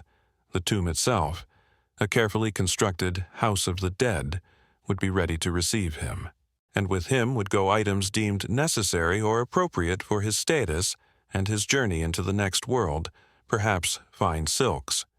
Precious metals, gold and silver, were known and valued. Weapons, armor, horse trappings, and vessels containing food and drink. The inclusion of such grave goods strongly suggests a belief that the deceased continued some form of existence after death, an existence where they might still require or benefit from these earthly possessions. It's a bit like packing for a very, very long trip, and you want to make sure you have your best tunic and a few snacks. But what about ordinary people, or those Bonpo communities living a more nomadic or rural lifestyle? Their burials would likely have been simpler. Perhaps single interments in stone-lined cists or earthen graves, but still accompanied by rituals and some offerings, pottery, a few personal adornments, reflecting a similar concern for the soul's well-being. The orientation of the body, the specific items included, the prayers said, all would have been dictated by ancient Bonpo tradition, designed to ensure a smooth transition. Now, we come to a more complex and often debated aspect practices involving exposure or a connection to the sky. The classic Tibetan sky burial jader, where the deceased's body is dismembered and offered to vultures on a high mountaintop, is a practice most famously associated with the Tibetan Buddhism and is well documented in later centuries. Its profound symbolism involves the Buddhist concepts of impermanence, non-attachment to the physical body, and an act of ultimate generosity, offering one's remains to sustain other living beings. The precise relationship between Bonpo funerary practices of the 10th century and the later, more standardized Tibetan Buddhist sky burial rites is complex, with ongoing debate as to whether sky burial has purely Buddhist origins in Tibet or incorporates elements from much older, indigenous Bonpo or pre-Bonpo exposure practices adapted to the high-altitude environment.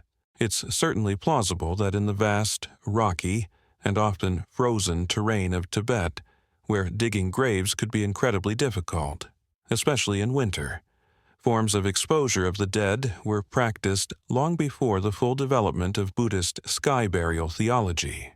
The Bonpo reverence for sacred mountains as conduits to the celestial realms, and their understanding of birds, especially eagles and vultures, as powerful spiritual messengers, or even psychopomps capable of carrying essences to the heavens, could easily lend itself to practices where the body was returned to nature in high places, allowing these avian intermediaries to assist in the soul's ascent. This isn't to say it was identical to later sky burial, but the underlying skyward impulse might have ancient Bonpo roots. You can almost feel the logic of it in that landscape the soul, that law yearning for its celestial home, its discarded physical vessel offered back to the raw, powerful elements of the sacred mountains and their winged inhabitants. A quirky tidbit from some ancient Bon or pre-Bon traditions involves certain beliefs about the corpse itself being a potential source of pollution or a tether for the soul if not disposed of correctly, or if proper rituals weren't performed to fully separate the spiritual components. This would add another layer of urgency and importance to the funerary rites, ensuring not just the soul's safe passage, but also the well-being of the living left behind. Make sure Great Uncle Sering's soul is definitely on its way to the good bardo. Kids, we don't want him getting stuck and deciding to redecorate the yurt with ectoplasmic yak cheese again. Cremation might also have been practiced in some Bonpo communities, particularly if influenced by traditions from neighboring cultures where fire was seen as a purifying agent that released the spirit. The smoke from a funeral pyre, rising towards the sky, is another powerful image of ascent. Ultimately, whether the body was interred in an elaborate tomb, a simple grave, perhaps cremated, or even, in some early form, exposed in a high place, the underlying Bonpo concern was always the fate of the soul, or its various spiritual components. The physical remains were treated with respect and according to ancient custom, but it was the intricate, perilous journey of the La and the Yi through the Bardo and beyond that commanded the most profound ritual attention.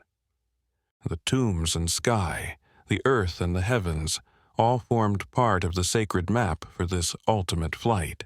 The physical remains were treated with respect and according to ancient custom, but it was the intricate, perilous journey of the La and the Yi through the Bardo and beyond that commanded the most profound ritual attention. The tombs and sky, the earth and the heavens, all formed part of the sacred map for this ultimate flight. For centuries, Bon was the primary spiritual cartographer of these soul journeys in Tibet.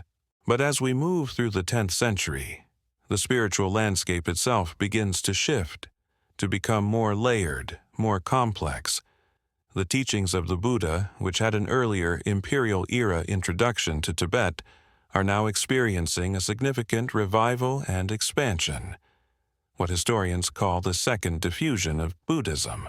You're now witnessing a fascinating period of interaction, a time when ancient Bonpo soul preparation rites and afterlife views began to converge, and sometimes compete, with the nascent yet powerful Tibetan Buddhist understanding of what lies beyond death. Imagine the 10th century Tibetan plateau not as a land of monolithic belief, but as a dynamic spiritual marketplace, or perhaps a very high-altitude philosophical salon. Bonpo Shen priests, with their ancient lineage and deep connection to the indigenous spirits of the land, are still the primary guides for many in matters of life, death, and the afterlife.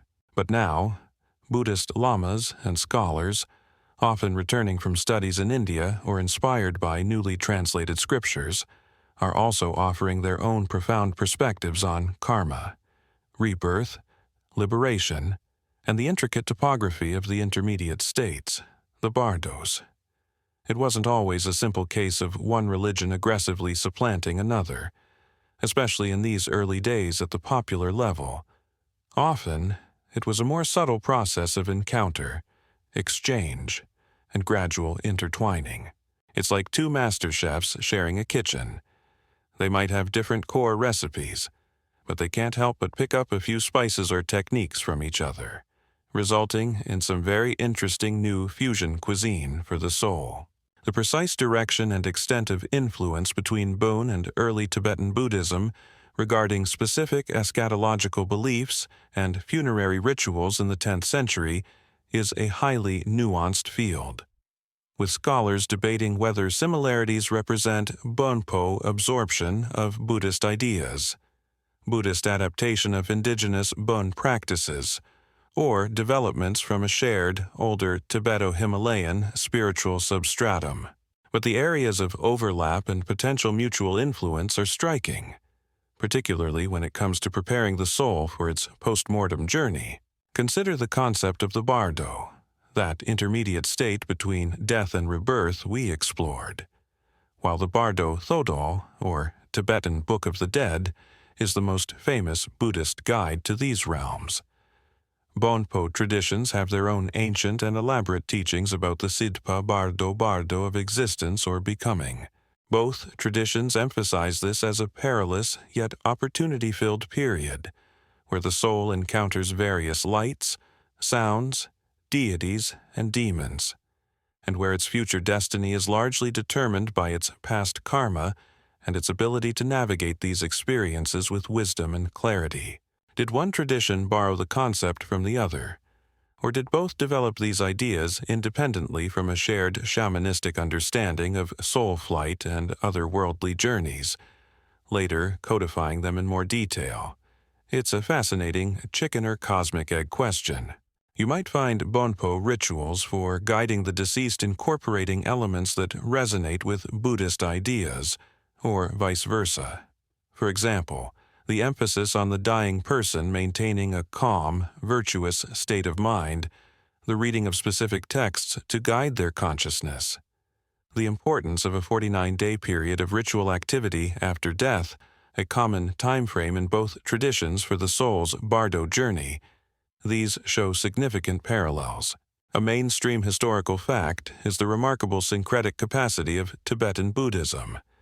Its ability to incorporate and reframe local deities and pre-Buddhist practices within its own broader philosophical framework. Many indigenous Bonpo spirits of mountains, lakes, and local territories were eventually tamed or converted, becoming protector deities, dharmapalas, within the Tibetan Buddhist pantheon. This process of absorption and reinterpretation likely extended to aspects of funerary rites and afterlife beliefs as well. So, if you were a grieving family in 10th century Tibet, you might find yourself drawing on both traditions. Perhaps you call upon a Bonpo Shen for certain ancient rites to appease local spirits or to retrieve a wandering component of the soul, while also inviting a Buddhist Lama to chant sutras and offer prayers for a favorable rebirth according to Buddhist doctrine. It wouldn't necessarily be seen as a contradiction, but as covering all your spiritual bases, ensuring the best possible outcome for your departed loved one in a complex, multi-layered spirit world. It's like having two different insurance policies for your soul. Better to have too much coverage than too little when you're dealing with eternal destinies. A quirky tidbit is how some Bonpo deities or powerful figures came to have Buddhist counterparts, or were identified with Buddhist bodhisattvas, and vice versa, creating a complex intermingling of iconographies and mythologies.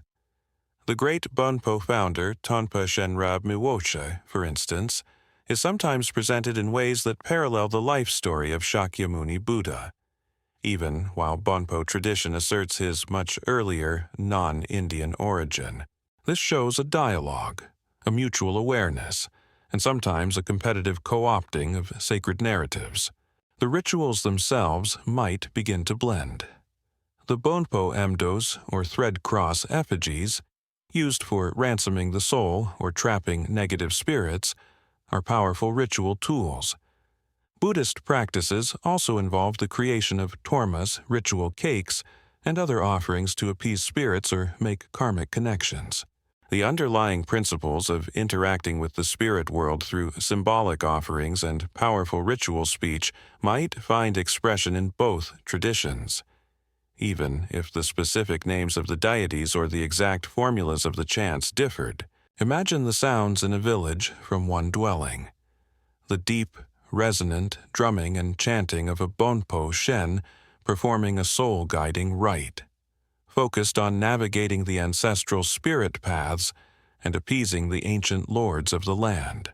From another, perhaps the clear, melodic tones of Buddhist monks chanting sutras, focusing on compassion, emptiness, and the path to enlightenment. For the ordinary Tibetan of this era, these weren't necessarily mutually exclusive paths to ensuring a good afterlife for their loved ones. They were complementary resources in a world alive with spiritual power and possibility. The soul, after all, might need all the help it could get on its long and perilous flight through the high, thin air of the bardo. The ancient Bonpo rites provided one set of wings, and the burgeoning Buddhist teachings offered another, both aiming to lift the spirit beyond suffering. The soul, after all, might need all the help it could get on its long and perilous flight through the high, thin air of the bardo. The ancient Bonpo rites provided one set of wings, and the burgeoning Buddhist teachings offered another, both aiming to lift the spirit beyond suffering.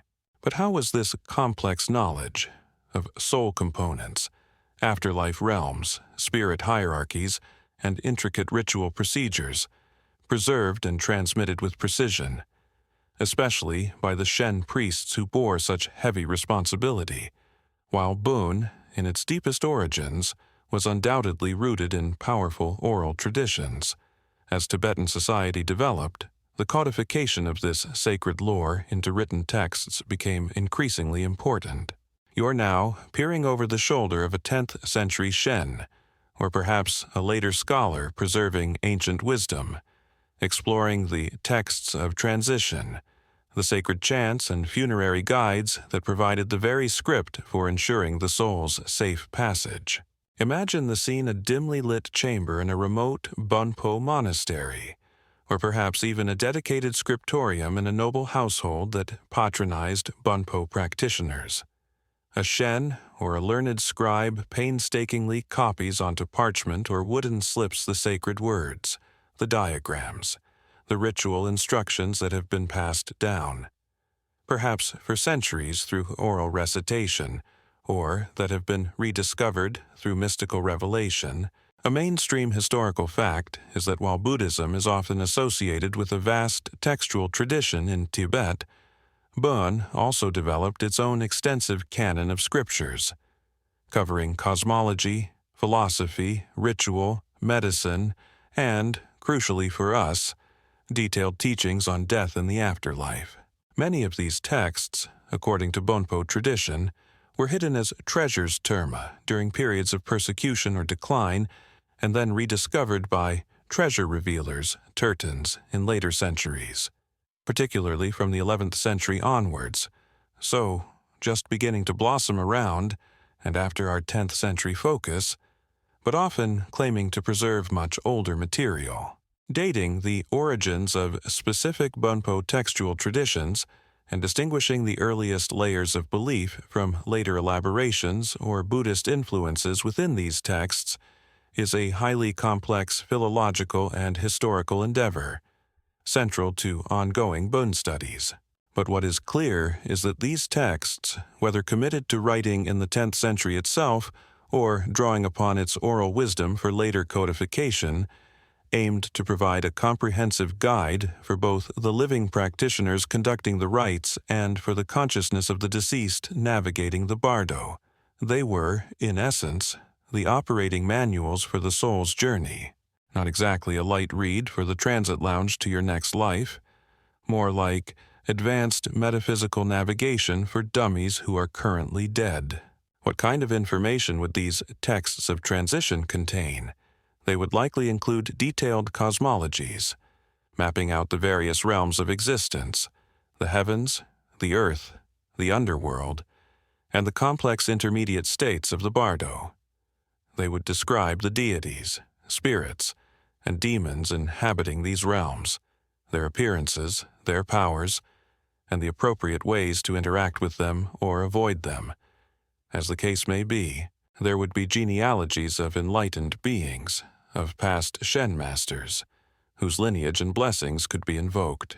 Crucially, these texts would contain the actual chants for safe passage, the powerful mantras, prayers, and invocations to be recited by the Shen during the funerary rituals. These weren't just pretty words, they were considered sacred sound. Mantra, a concept shared with Buddhism, but also having its own Bonpo understanding, imbued with spiritual power capable of purifying negativities, subduing hostile forces, and guiding the soul.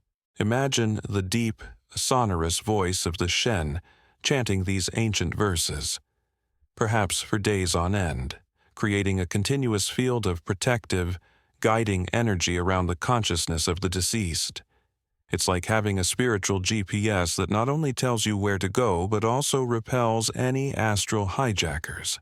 Some texts would provide direct instructions for the deceased soul itself, meant to be read aloud to the corpse for a period after death, often the traditional 49 days, so that the disembodied consciousness, believed to linger or pass through various stages, could hear and remember them.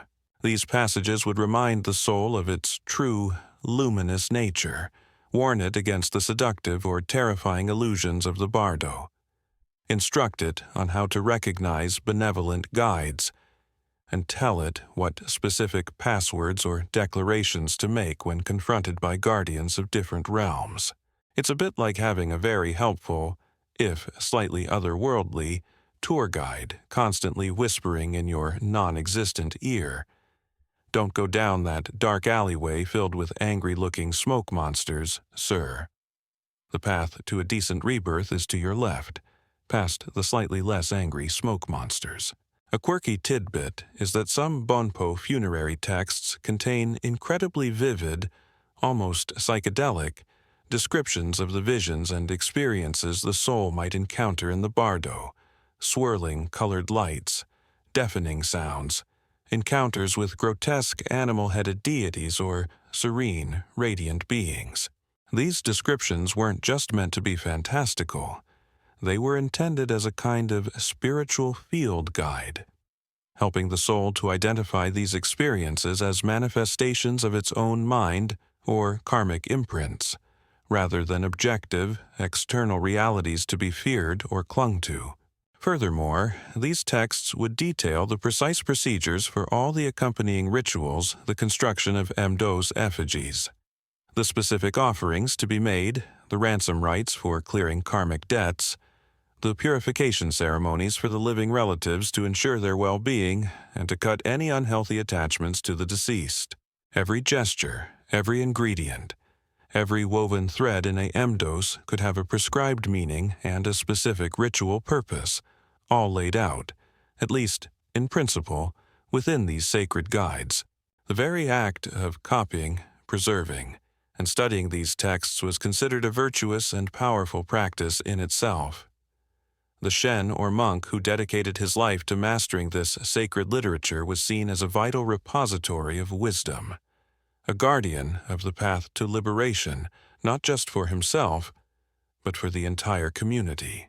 These weren't just books, they were sacred objects, imbued with the blessings of the lineage, their words carrying the power to transform consciousness and guide souls through the ultimate transition. They were the textual heart of Bonpo soul preparation, the carefully charted maps for that final high-altitude flight. These weren't just books, they were sacred objects, imbued with the blessings of the lineage, their words carrying the power to transform consciousness and guide souls through the ultimate transition.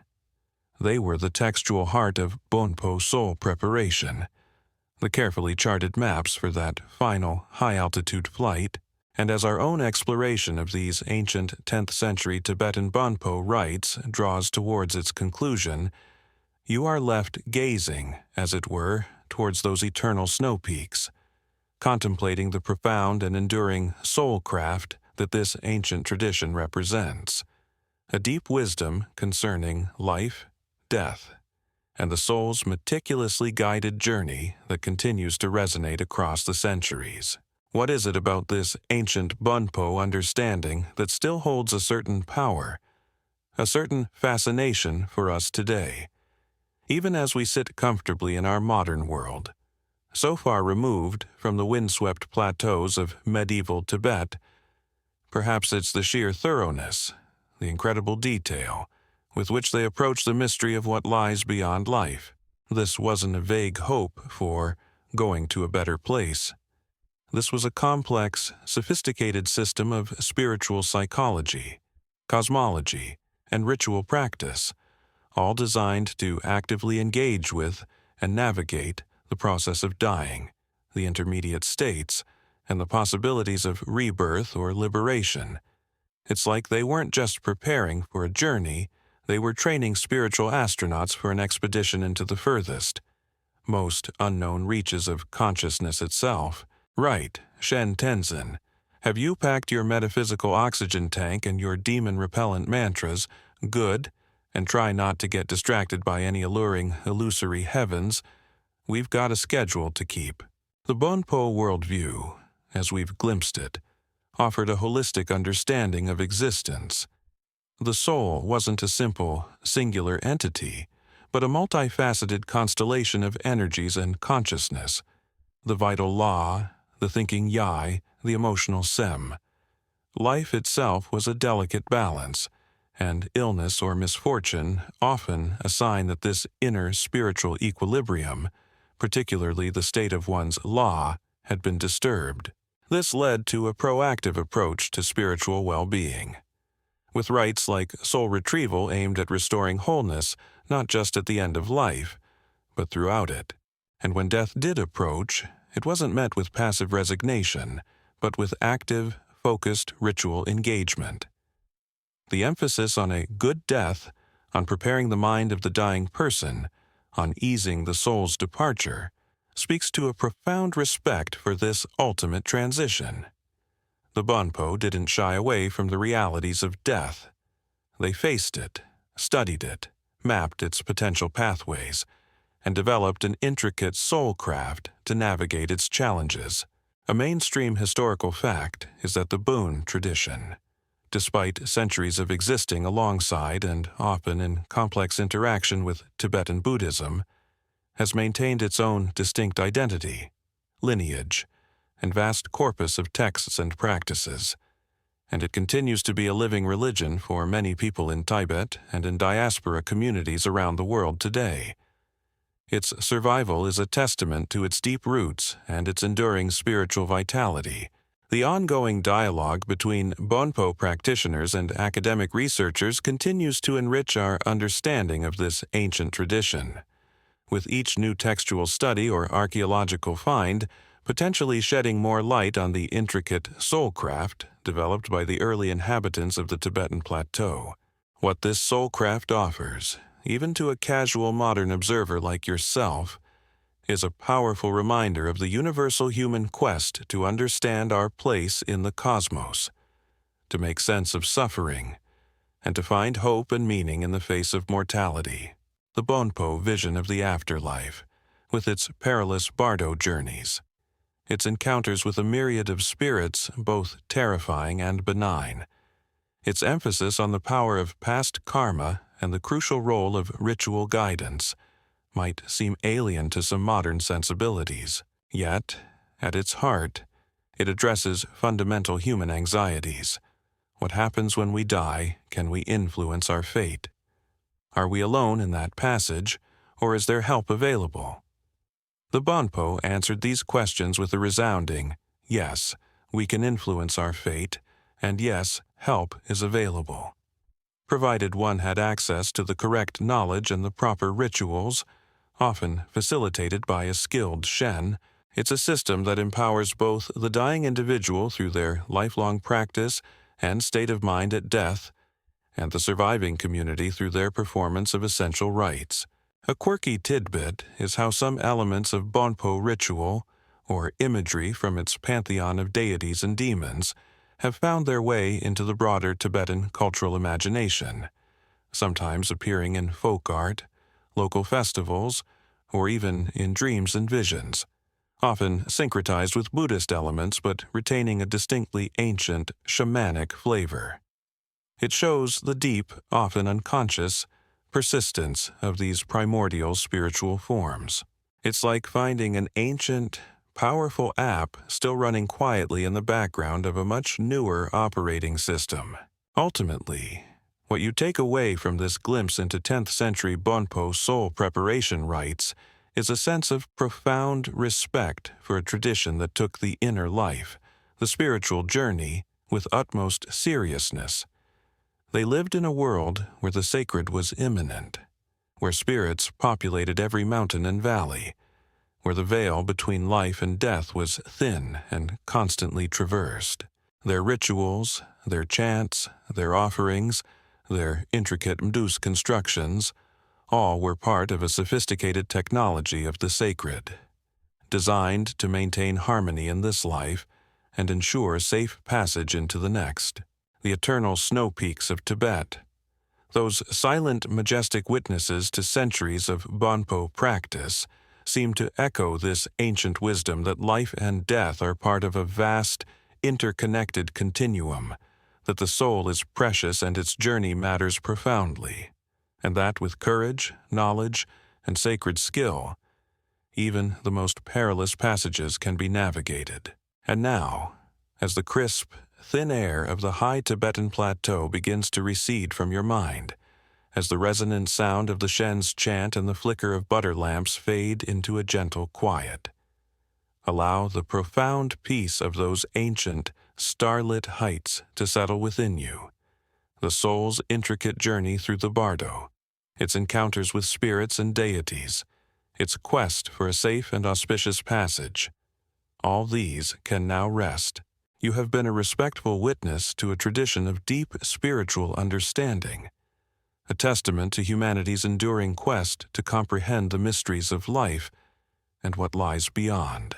Let the vastness of that sacred landscape, the silence of the eternal snow peaks, fill you with a sense of calm and perspective. The anxieties of your own day, the small worries that occupy your mind, can now diminish, dwarfed by the immense, timeless drama of the soul's flight. There are no more demons to appease, no perilous paths to navigate, only the gentle, even rhythm of your own breath, drawing you deeper into tranquility. The ancient Bonpo, with their profound soulcraft, understood the importance of a peaceful transition. May their ancient wisdom now offer you a bridge to your own serene and restorative sleep. The mountains are still, the spirits are at peace, and the night enfolds you in its vast, quiet embrace.